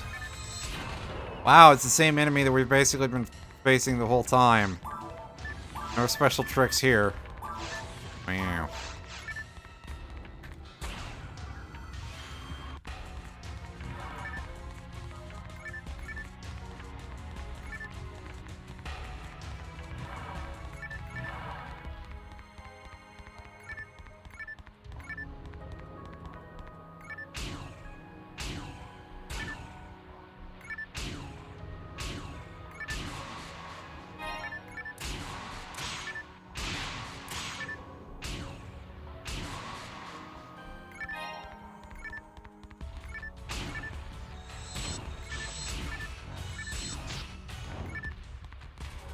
Okay, I can see this becoming a bit of a problem with our defense level because, yeah, they're not knocking us over.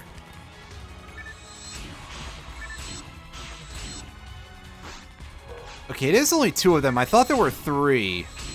But 2 is still pretty nasty. Potentially so, anyway. There we go. Got him right in the middle of the block. Hey, nice, nice, nice.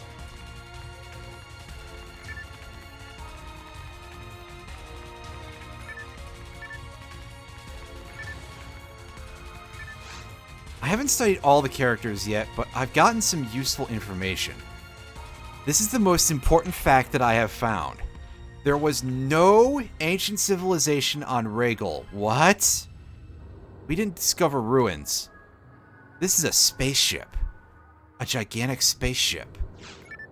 I mean, yeah, it looks the part.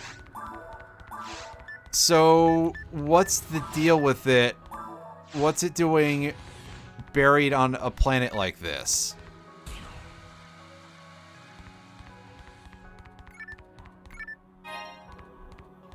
Does this room have, like... No, this room doesn't have death fog in it. It just has a funky particle effect over there, I guess.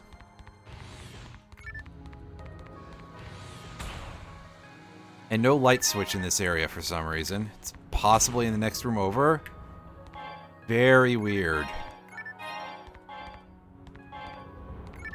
And this is pretty much just junk items we already have a bunch of. Well, I'll take the star atomizer.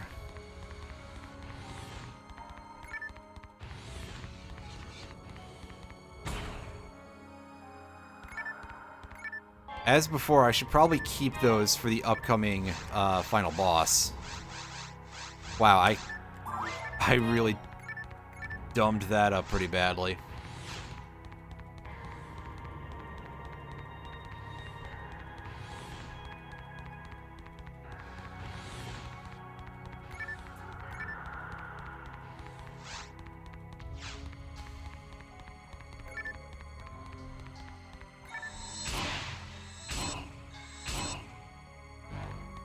Alright, blow up these 4 clowns. Nice. They're worth 70 experience piece. Quite a step up from when we were starting things out here. And the enemies were worth like 40, 42. Now they're starting to reach into the 70s. Obviously, the ratio is not as good as it is going from the start of normal to the end of normal. But that's alright.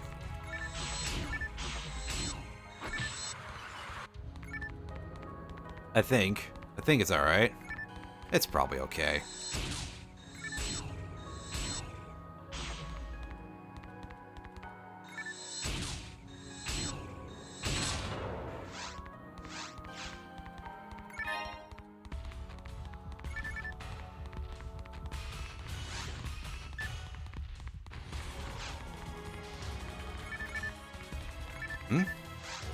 I'm now inside the ancient spaceship.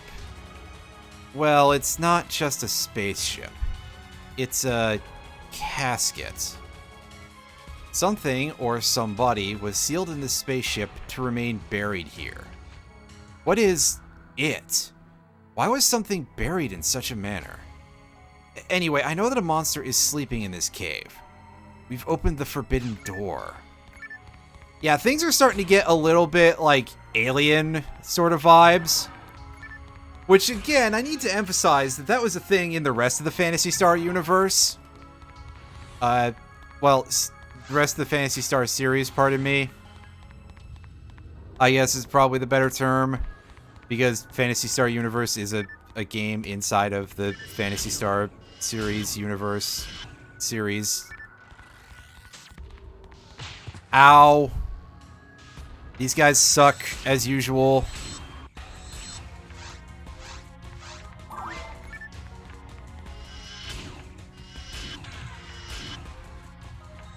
So yeah, I mean, the alien thing has always kind of been a lingering background element of a lot of the older Phantasy Star games, but this one is probably the one that is the most upfront about it out of the series, I would say. At least as far as I am aware.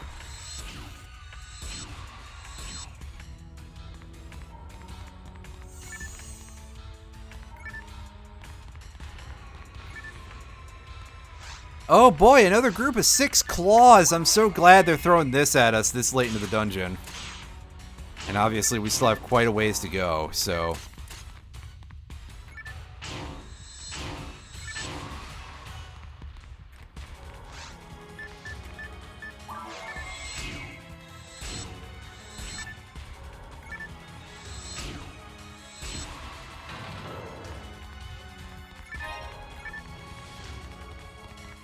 What you got for us? You need to wait until a Dart Gunner stops to hit it. It's impervious to damage when it's moving around. Oh, don't tell me what to do. I had some strategies for making those things pay. Unfortunately, they're not good strategies, but still. Hello, Chaos Bringer. It's kind of in the position where you would expect it to be, really. And we'll let it dole out some friendly fire damage. With its 2 dashes. Again, I want to see if we can proc the energy blast.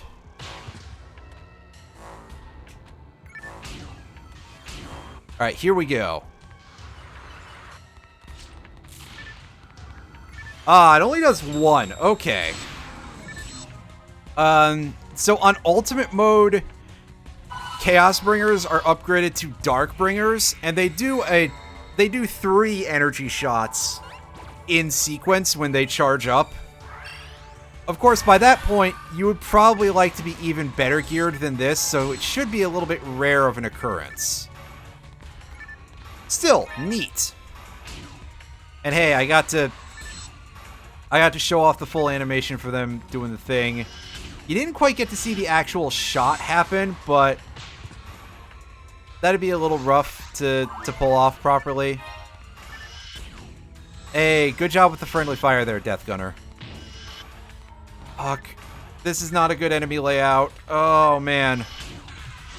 Oh, God. It's 3 of them. Holy crap. I don't want it. I want none of it.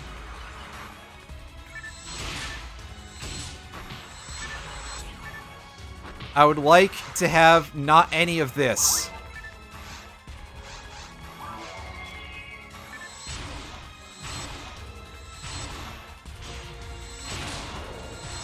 Oh, Jesus. Oh, hey, the door is open. Fuck these guys. Still moving. The ship's still operating. You don't say. Be careful of the Chaos Bringer's charge. Dodge the charge and attack it from behind. Yeah, as we probably got a chance to notice one time if anyone was looking at it, the Chaos Bringer's charge inflicts confusion. So you really don't want to get hit by that. Because that will cause you some problems, to put it nicely. Alright, so that's the way forward, I think. God, I would love for there to be a heal ring. Actually, we're pretty close to a level. What the hell am I doing? I should just keep going forward. Well, we'll take the heal ring anyway. The most useless heal ring I've found in a bit, so...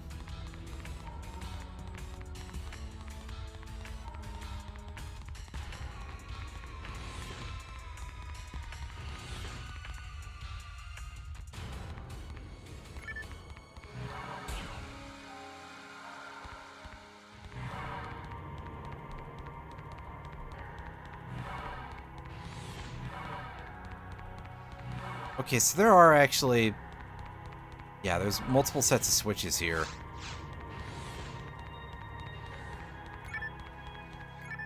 I'm just going to take a guess that this is the way to go deeper, because it would be... Oh, boy. Everyone's favorite, and it's in the dark. Awesome. Real grateful for this. Well, there's our level up, just in time for us to get hit, because naturally... Fuck Dart Gunners so hard. Just the worst enemy. I mean, I probably would be saying something a little bit different if we were fleshy, but... As it stands, oh my god, why? Ow. You little bitch. I'm not interested. Get out of here. I'm not interested, but you can tell I'm a little bit upset about the matter. Thankfully, they give us a breather wave in between, so at least there's that.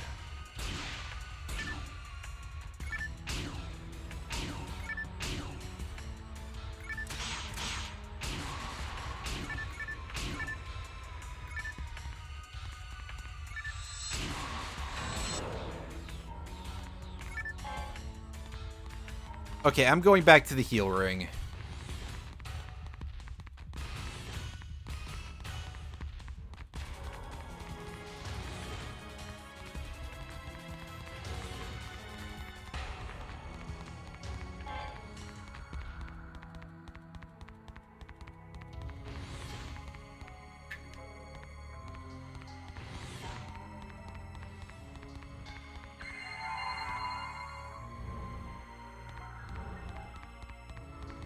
Alright, back to the main thing we go.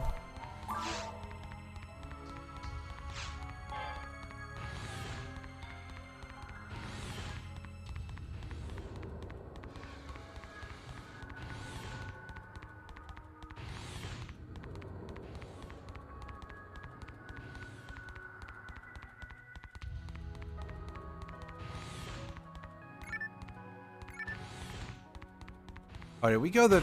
We went the wrong way anyway, huh?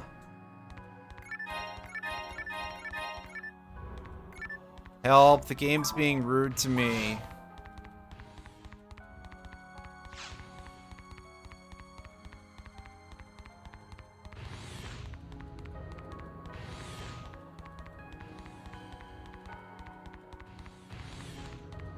I can't believe it was all that shit just for...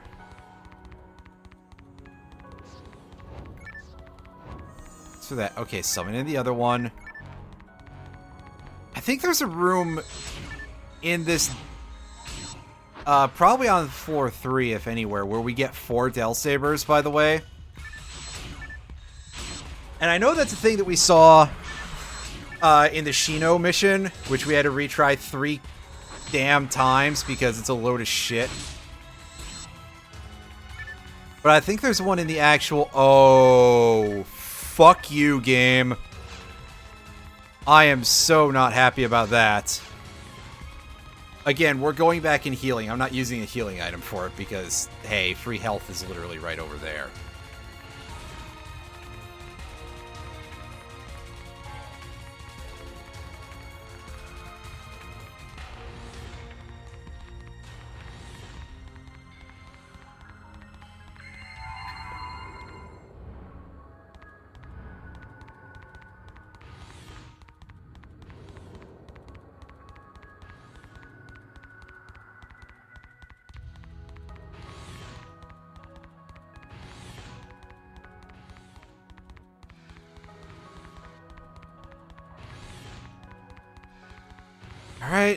Alright, here we go. Honestly, if I could get away with not having to kill these dudes, just like in that previous room, that would be lovely. But I have a feeling that I'm not going to be so lucky.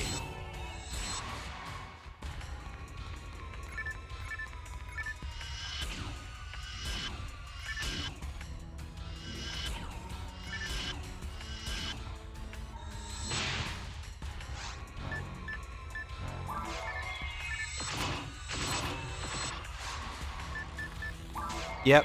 Ow! God, I got shot in the back. I think I saw... No, I didn't see a Chaos Sorcerer. It just looked like it for a second.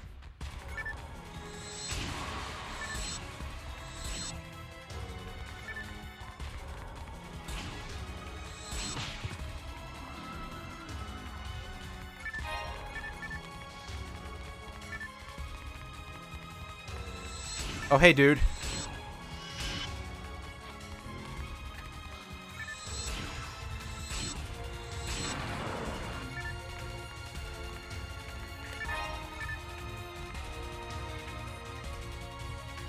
Alright, come on. Okay, I'll give you something to cry about. Oh, the door's open, actually. I want to run away. I want to not get shot in the middle of this thing, but I have no place to return to. Perhaps no one will ever find this message and listen to it ever. I need to heal. Taking a try, mate. God damn it. I just want to show people the full plot and everything. I want there to be some semblance of an appreciation for this. And these fucking schlong heads are making that hard.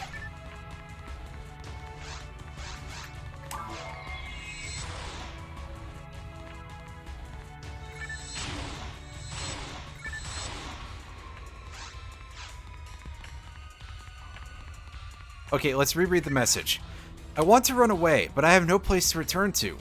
Perhaps no one will ever find this message and listen to it. Ever.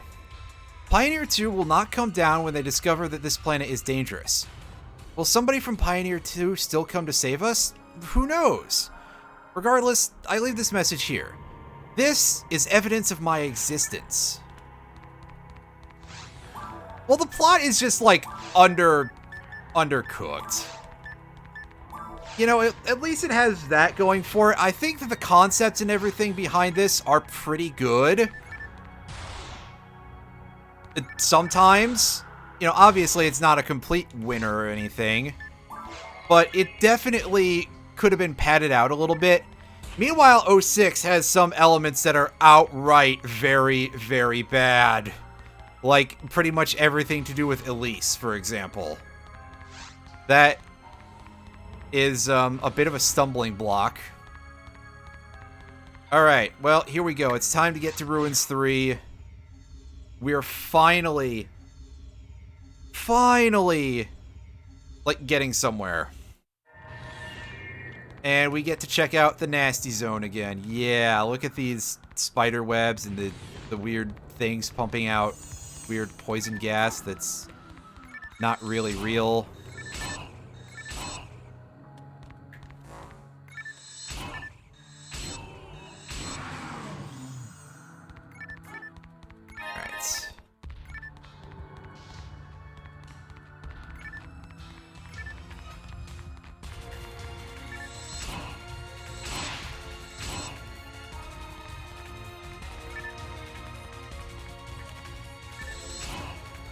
Well, I'm more talking about, the fact that her father was like, oh yeah, let me seal this horrifying monster inside of my beloved child and tell her she can never cry or it will be released again. That makes, you know, again, maybe that they could do nothing else, but I don't know if that's the case because nothing else really explained there. That's kind of like a certain level of deeply shitty, and also the fact that she gets kidnapped like 8,000 times.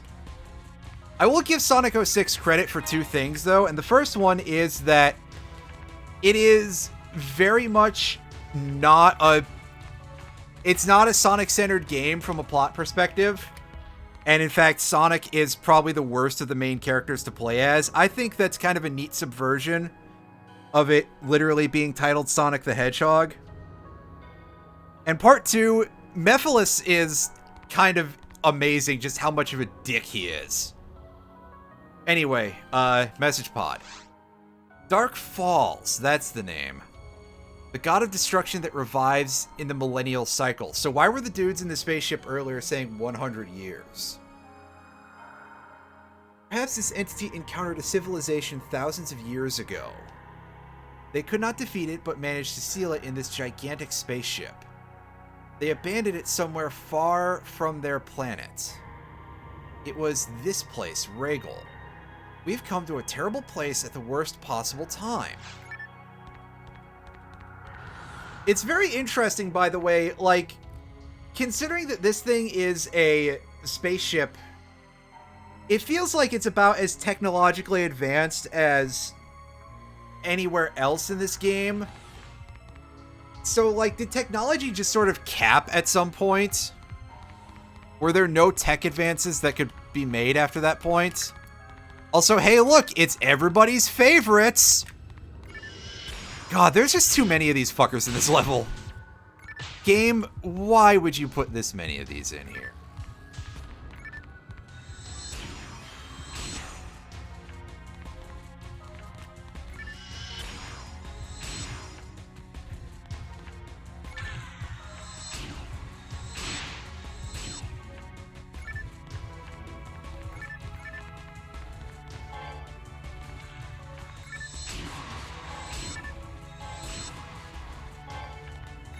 Right, Eggman is just kind of doing his own thing, really. Let's see if we can get a little bit of that action going. No, but we managed to land the kill with the regular attacks there. Okay. What do we got going for us here? Just these chuckle fucks? Okay.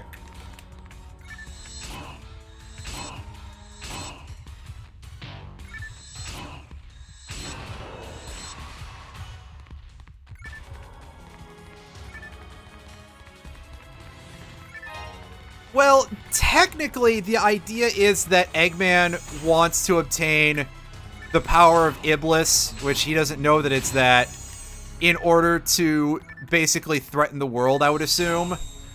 Of course, it's a thing that's well beyond him, so when Iblis is released, it turns out that, yeah, well, you know how that goes. It's kind of like the idea, again, behind, well, yeah, it's kind of like the idea behind Sonic Adventure 2, where, again, he's trying to use the Arc and the Eclipse Cannon and everything to threaten the world with his ability to blow up part of the moon and permanently fuck the tide cycle, and therefore make the world probably have some much bigger problems anyway that he might not really like the idea of ever having to clean up. Except that also, again, it turns out to be too spicy for him because his dead grandfather tries to crash it into the earth, and then the big dumb lizard, and yeah. But I don't think that that's very well realized. Again, they're all sort of like locked out of the loop. Right, he doesn't know what it is, he just knows it's strong. Which is kind of beneath Eggman. Like, you would think the guy would at least do his research about what this super weapon is.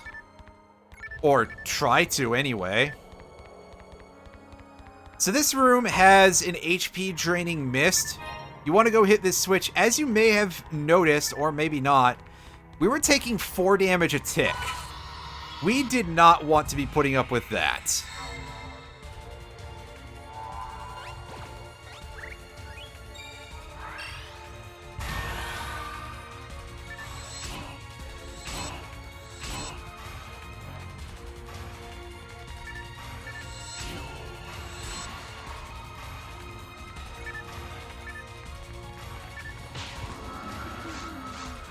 So yeah, plot is terrible for a wide variety of reasons, needless to say. Meanwhile, I feel like this game, things are just kind of like underwritten. There are some elements that are deeply tropey, but that's about the worst of it, I think.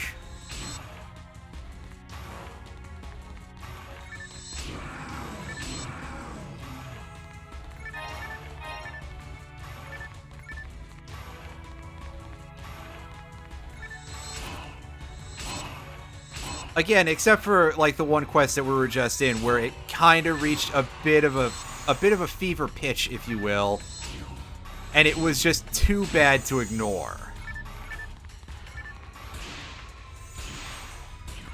Because they were just like, oh, well, we actually don't know how to fill this in properly. We're gonna lean on our basic made-up thing that unfortunately also happens to share a name with a real thing. You know, maybe calling the energy photons and stuff is not such a good idea, and they continue to do it through the rest of the series. Like, I feel like they're trying to sound more technical than just saying energy, but then you run into points where it's just like, oh, this actually makes you sound like a shittier writer. Okay, so this is gonna be another Vice.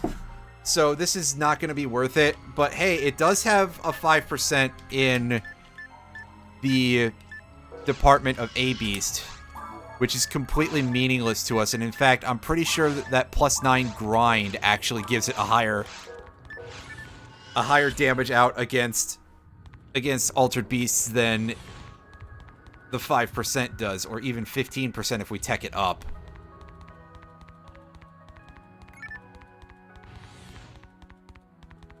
I could be wrong about that, though. I don't really know a ton about combat math in this game.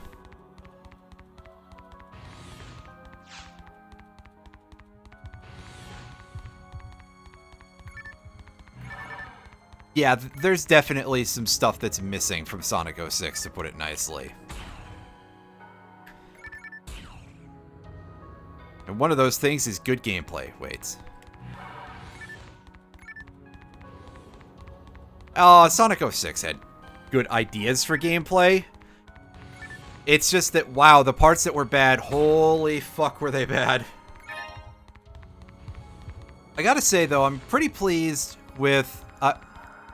I was pretty pleased in retrospect. Radical Train was actually a pretty good Sonic level. And hey, that even included a Mach Speed section, or a Super Speed area, pardon me. They're called Super Speed sections in that game, according to the manual, if I recall correctly, but they're Mach Speed in later iterations. So hey, they really were a little rough around the edges in some places.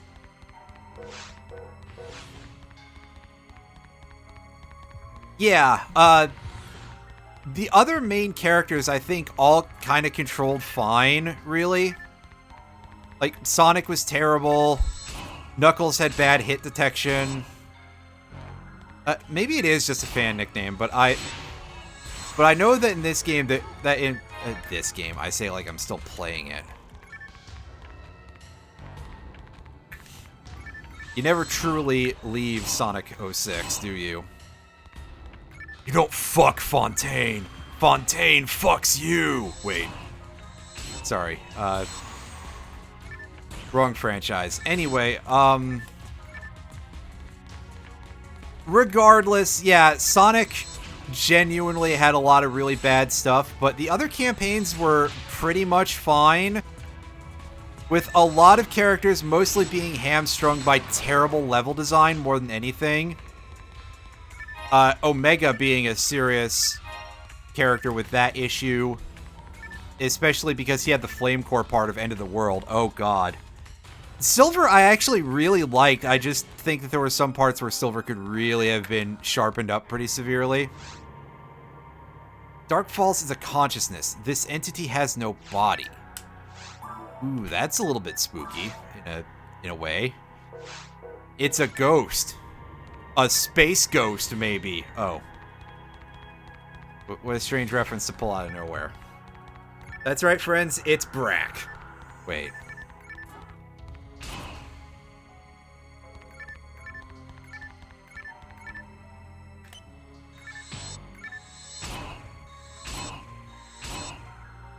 Right.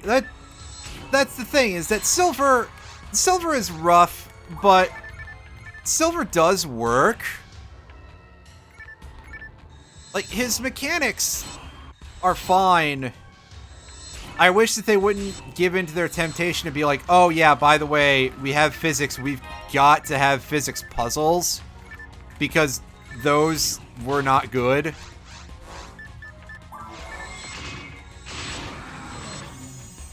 But they often aren't in a lot of games anyway. Like, very few games can actually be Half-Life 2.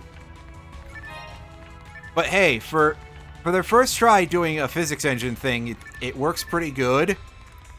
And if it weren't for the couple of places where the auto-aim goes out to lunch, it'd be fine. Blaze, I thought, controlled really good for the very few times that you get to use her. And Amy again... Amy has good controls. Again, missing out on a couple of things a little bit, but overall, quite good.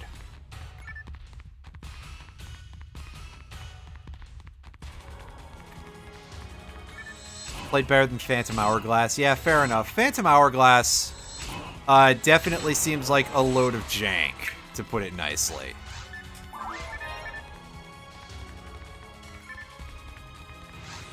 Like, quite severe jank, too. Not just regular jank, but premium jank. Oh, where the hell are we?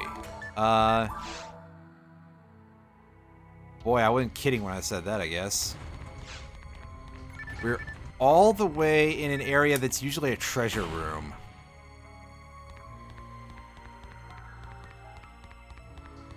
And you can see this is the same map layout as, or the same set of rooms, rather, as from the depths. Every zone has only a couple of, like, room sets. In fact, some only have one, especially the forest areas.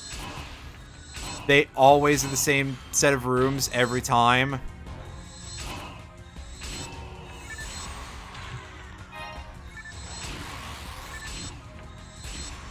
But I think this one actually has a couple of different layouts. Ouch.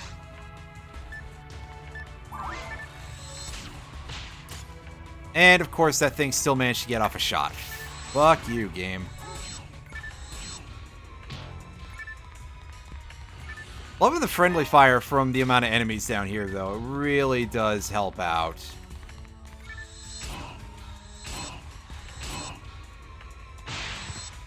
Ouch.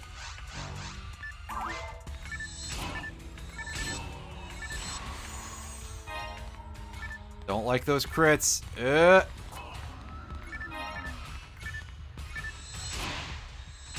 Here comes the horsey. I think we still got clipped by that thing. That's not great. But don't worry, they only do 2 charges, so we're safe now. In fact, we can leave the room if we want to. Ow.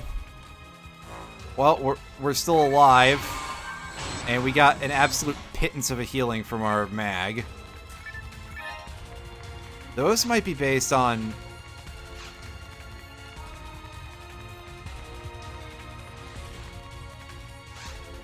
Well, I'm not going to drop the hammer too heavily on this, because how many layouts can they really have for these areas? Again, if they're going to have so few areas, I guess they kind of need to reuse basic maps. Although, at the very least, like, the pattern of going through the rooms, we're not just playing through the same puzzles as in From the Depths or Soul of Steel or anything like that. At least that part's unique. Oh, thank goodness that thing saved us from... Oh, and then it killed us. Well, never mind. Oh, we are back alive and kicking.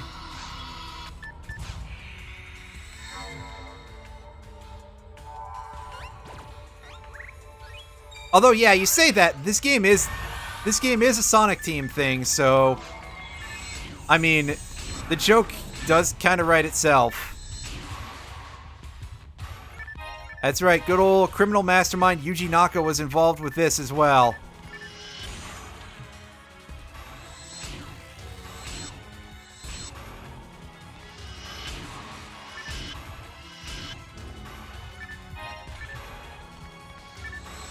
Oh, huh? Are none of them red now? That's weird.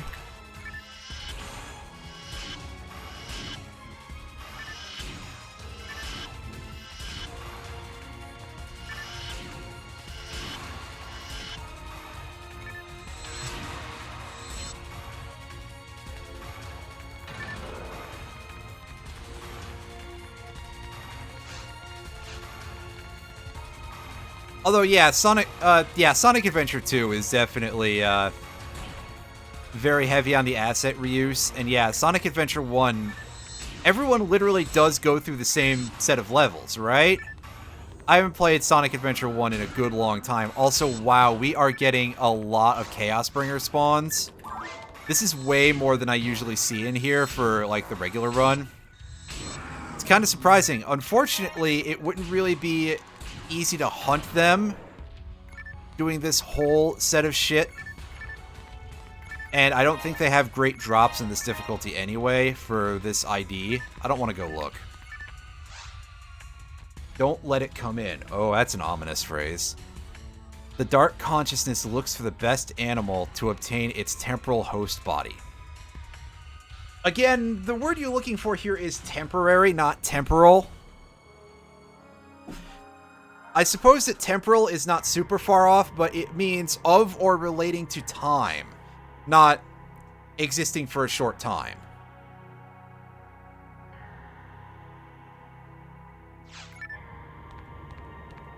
Right, again, kind of like Sonic 06.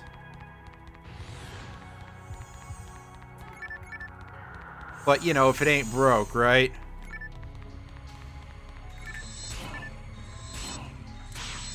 Hit it. No, he still got the cast off. That's a load of pants.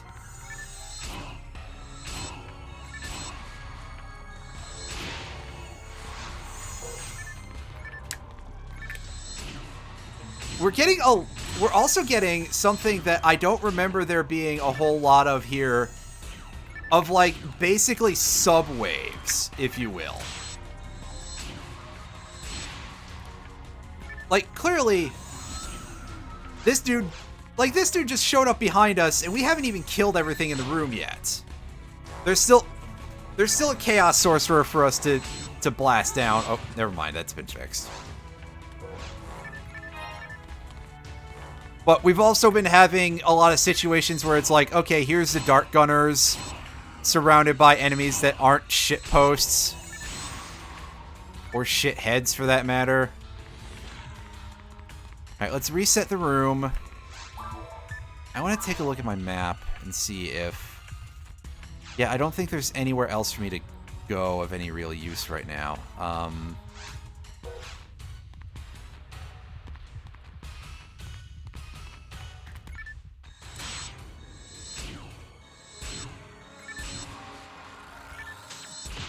Ow. Again, I really strongly dislike this enemy. They do too much damage.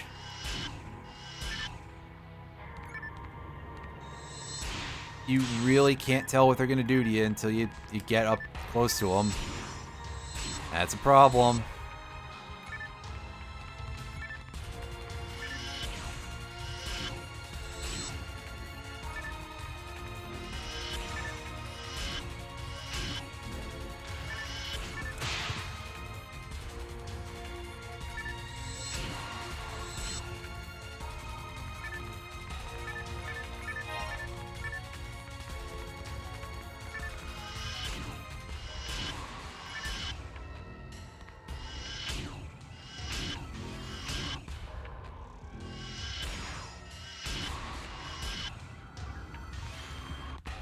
Is everything dead yet? Finally.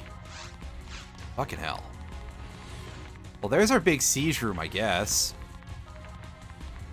Is this right at the end? Because that seems like a very final message that we got there, but we'll find out sooner rather than later.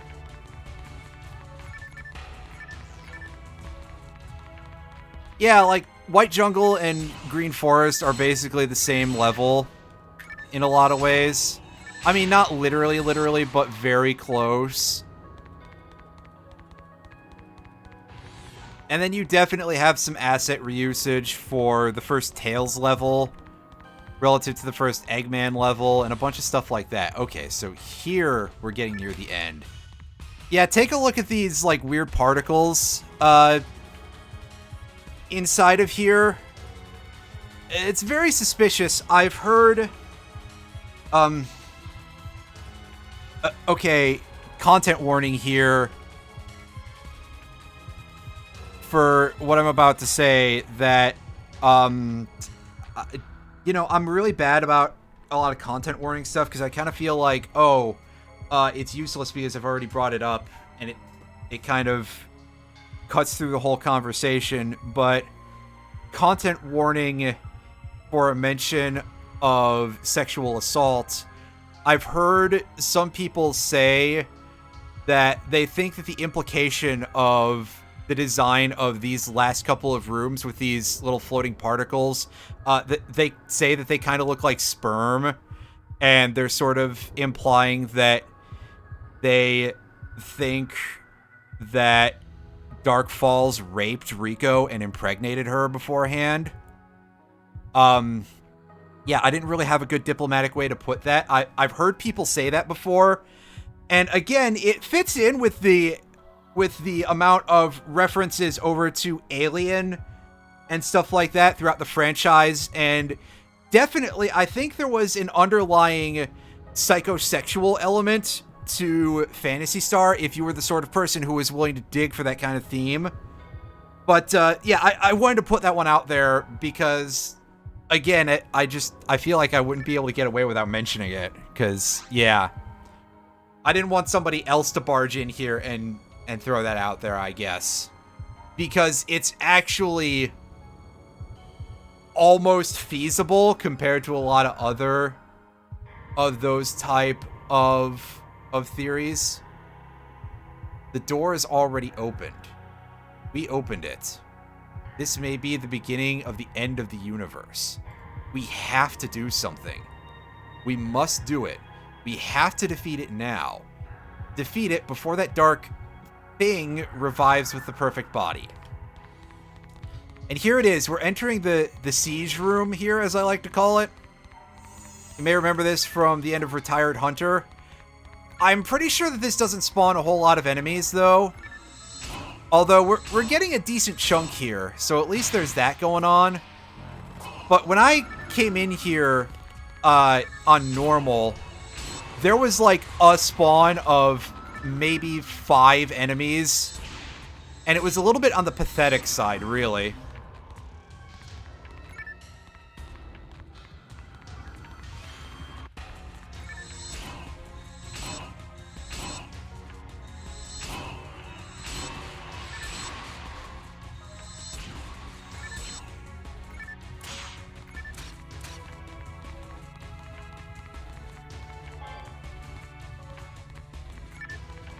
Okay, we're getting a little oh, I see those fuckers. I'm not pleased about that.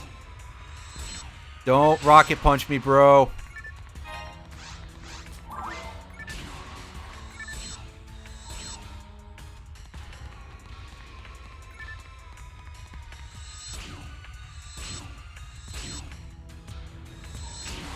Get that guy out of here.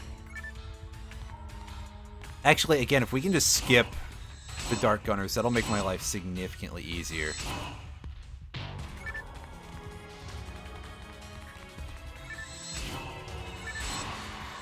Are we almost... Oh, they're so far away. That's weird. They are nowhere near us. Oh, that's definitely for the better. Gotta say. Okay. That didn't open any doors. I was hopeful, and I should not have been.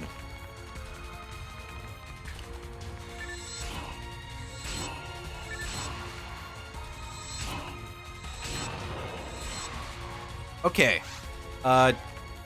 This door is open.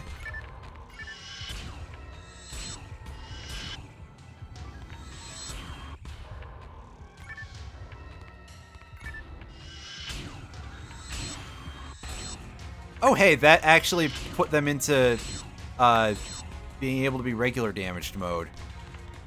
Unfortunately, I'm pretty sure that I fucked up earlier and I unstunned them based something, whatever. I don't know how to talk. These guys just hurt my head a little bit.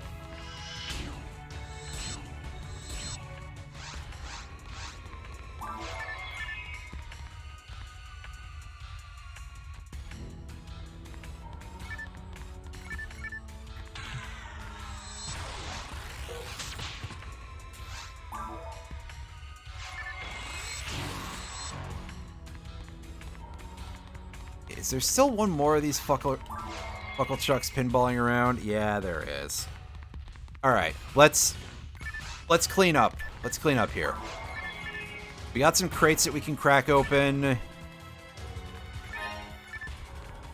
And at least get something to alleviate our financial issues. Not that we're going to have financial issues for real here. Just a little bit. Oh, did we lost 5% synchro because we died even though we got revived by our mag. I think we can just leave that last Death Gunner bouncing around for a bit. Alright, Dimate. Telepipe, we don't need that so much. Oh hey, our inventory is full. Pick it up. Ah, we'll be fine. I'm not going to spend my monomates to buff my mag, though, because that's a waste of what's going to be a useful material here. Speaking of material, use that defense material. We are up to 266, which is pretty decent.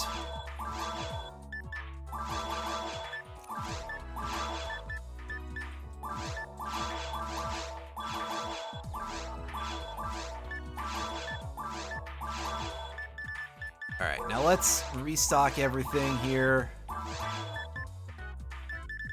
And no grinder for us, which means no free extra damage. No worthwhile units. I mean, a resist light might actually be vaguely helpful, but it's only +5. I don't think that's very much. That's not gonna be a make or break sort of thing for us.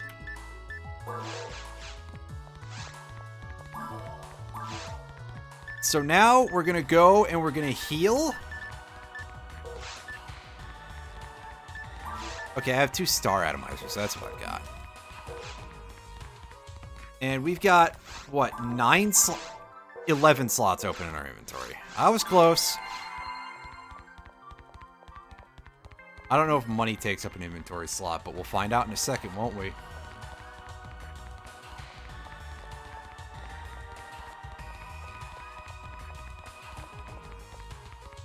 Okay. Deposit. Yeah. I want to take a look at that real quick. It does not. Okay, I thought it did for a while, but I was clearly wrong. We're going into our bank, though, and we are taking out as many scape dolls as we can. And you can see we have exactly 11. Now, there is a very, very good reason why we are doing this. Because this boss can kill us in a lot of really cheap ways.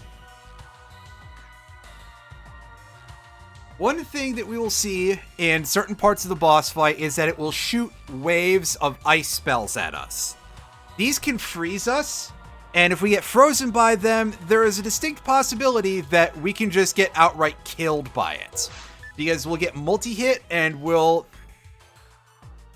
won't be able to be knocked over, and we'll just get obliterated. The fire spells, if our fire resistance is high enough, those can one-shot us, because he'll do a chain of those in a similar way. In the final phase, he shoots Magid, which is the dark spell, which is an instant kill. And also, he has Grants during that phase, too, which is a light spell that is completely unavoidable, so we may end up just eating a bunch of shit damage from that, and the same is true of its just attacks in general are very hard to dodge in Form 3. It's gonna be a little bit of a rough go, to put it succinctly.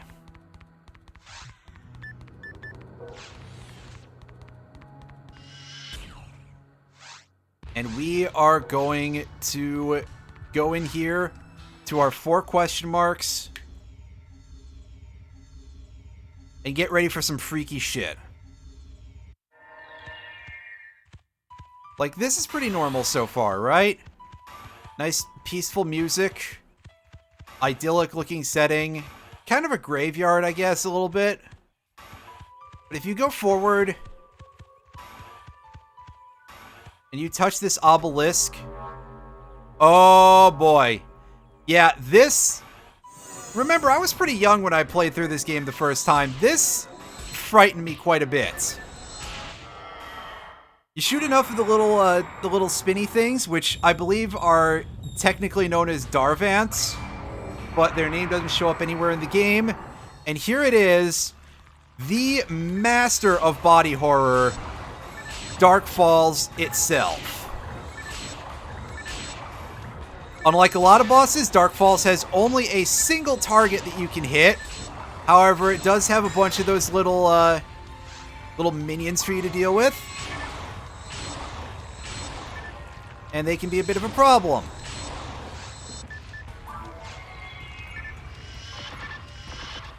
This is going to be our DPS weapon here. And we would like to not die from stupidity.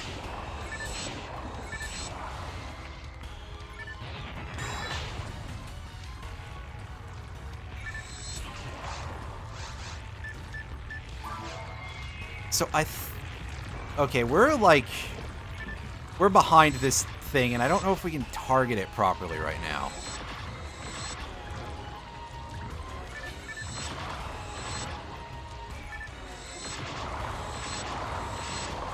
Meanwhile, the Darvons can still come for us, and we can still get shot by Rafoy. That ain't great, but we've finished the first phase, and it's on to the second, where it's definitely looking pretty nasty. Alright, take out the Vice.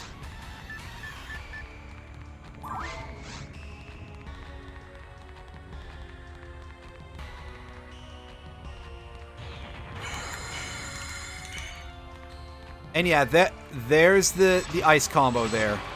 Alright, yeah, go into this. Ha! You missed me. I'm actually kind of surprised that happened. I didn't know that could miss. Those lasers, however, do not.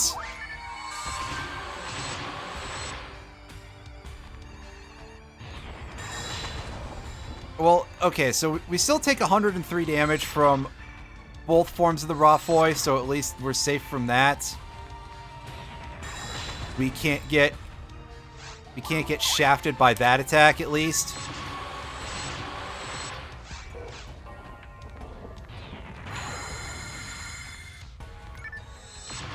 The ice one does pretty significant damage. Oh, don't you start moving now. I'm no great fan of that.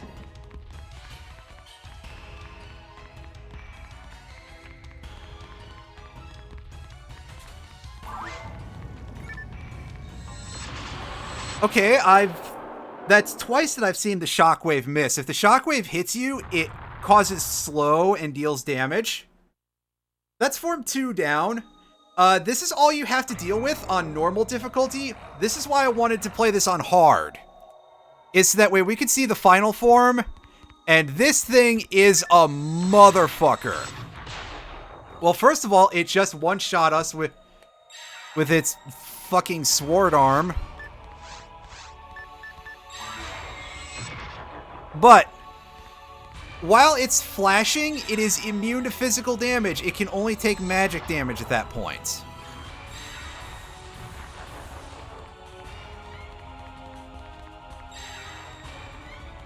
It'll fire some orbs, and then it'll cast grants, and good fucking god! Why is that over 250 damage? It's telling me I should have gotten that light resist thing, I guess.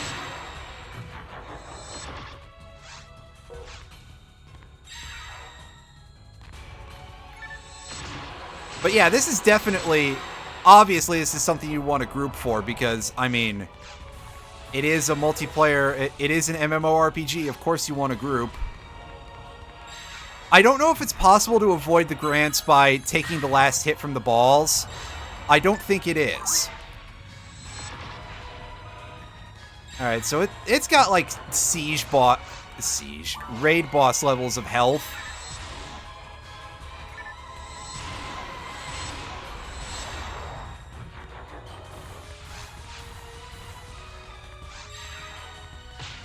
Ow.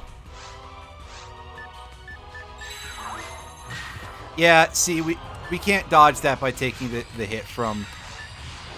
Oh, boy. Okay, so this is... Now, this is the part where things get really fucked up. In this phase, instead of the swords, Dark Falz will basically recapture... We'll steal one of your allies' spirits, which in this case will just be us. And as long as it's contained inside of there... that was Megan, by the way, that we just dodged. As long as our spirit is inside of Dark Falz' mouth, if we deal any damage to it, we take that damage as well. Which means that, yeah, if you're 1v1ing this, prepare for a lot of phases of downtime. Which, in my opinion, is just kind of not great. Maybe that shouldn't be a thing if you're 1v1ing this boss. Oh, hey, that's cool. Oh, I was attempting to time something there, but I failed to, and that's just as well. Okay. So basically, we just keep running in a circle until eventually comes the Megid that we have to curve a little bit to dodge, possibly. And then we find out who's buried in Grant's tomb. That's an old joke. That's a really old joke.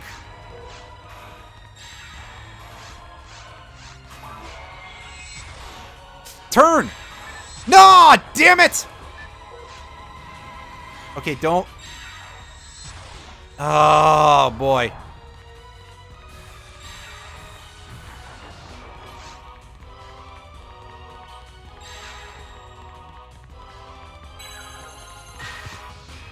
The game is just really not giving me the time of day here.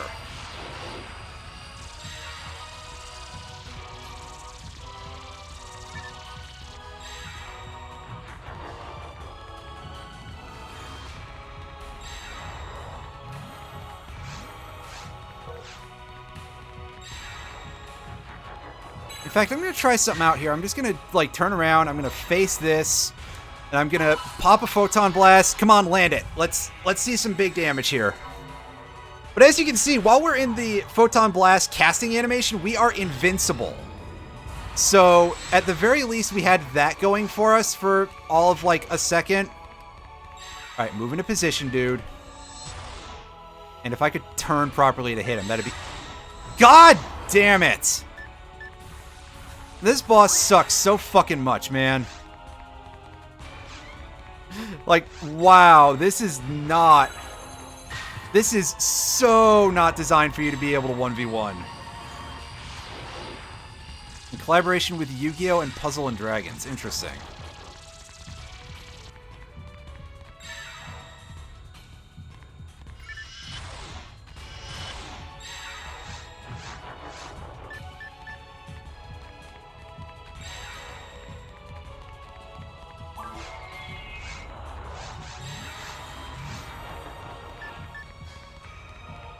I am sorely tempted to just eat a death here to save on a healing item. Oh, what? Are you... You are shitting me. I hope that didn't get consumed, because I got hit in the middle of using that, and I just... Okay, don't warp away. I'm out of range. Fuck. Shit. God damn it. And yeah, my Trimate got 8. Awesome. I am so happy about that.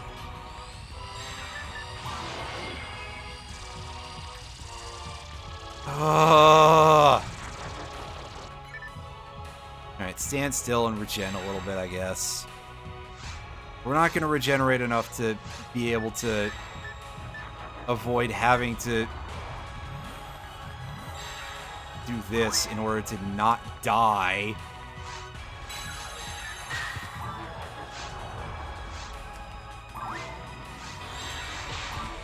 Damn it. Okay, don't consume that either. Okay, good.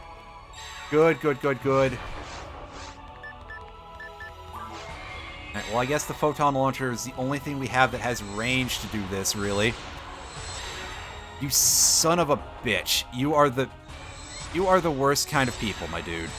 You're not even a people. Just die already. Okay, it just died already. Wow. All right. Yeah. So that's fine for single player right up until phase 3. Obviously, at phase 3, things get to be a bit of a problem. But of course, you got to remember, this is intended to be a game that is played by a group of 4 people. So, complaining about it being unoptimized for single player feels a little bit cheesy in my opinion, even though I'm the one who was doing it. But I did want to say that, man, it was a stressful and strenuous time. I don't know if it was the hardest thing we had to do at this point, but it definitely... Well, it's a good thing, basically, that we had stored up all of those scape dolls, and that we had prepped a large group of healing items. But goddamn, that 270 damage Grants is gross as fuck. Anyway, epilogue time.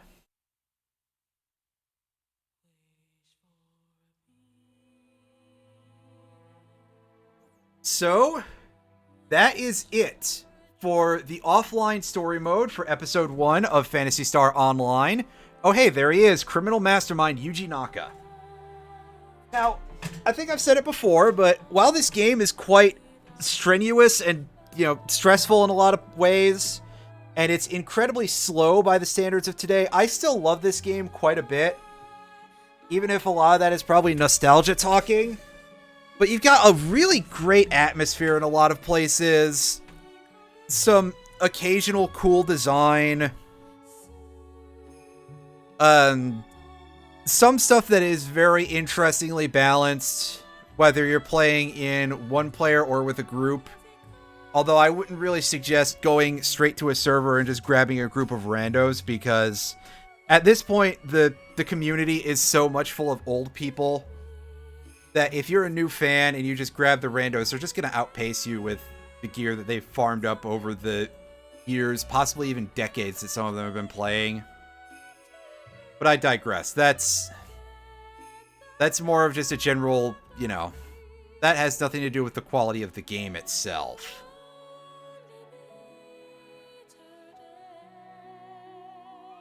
And it's interesting how they sort of preserved a little bit of the turn-based feel in some way with the way you have these hard and fast 3-hit combos that are sort of blocked out like that. I don't know if it was on purpose, but if it was, very interesting. If not, well, hey.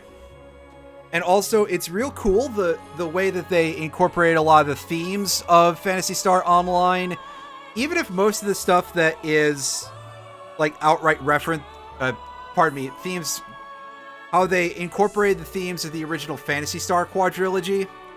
Even if a lot of references and stuff, things that would make you actually think that it was a Phantasy Star game, were kind of reserved to very rare items and fairly oblique references, aside from a couple of monsters like the Rappies and the Chaos Bringers.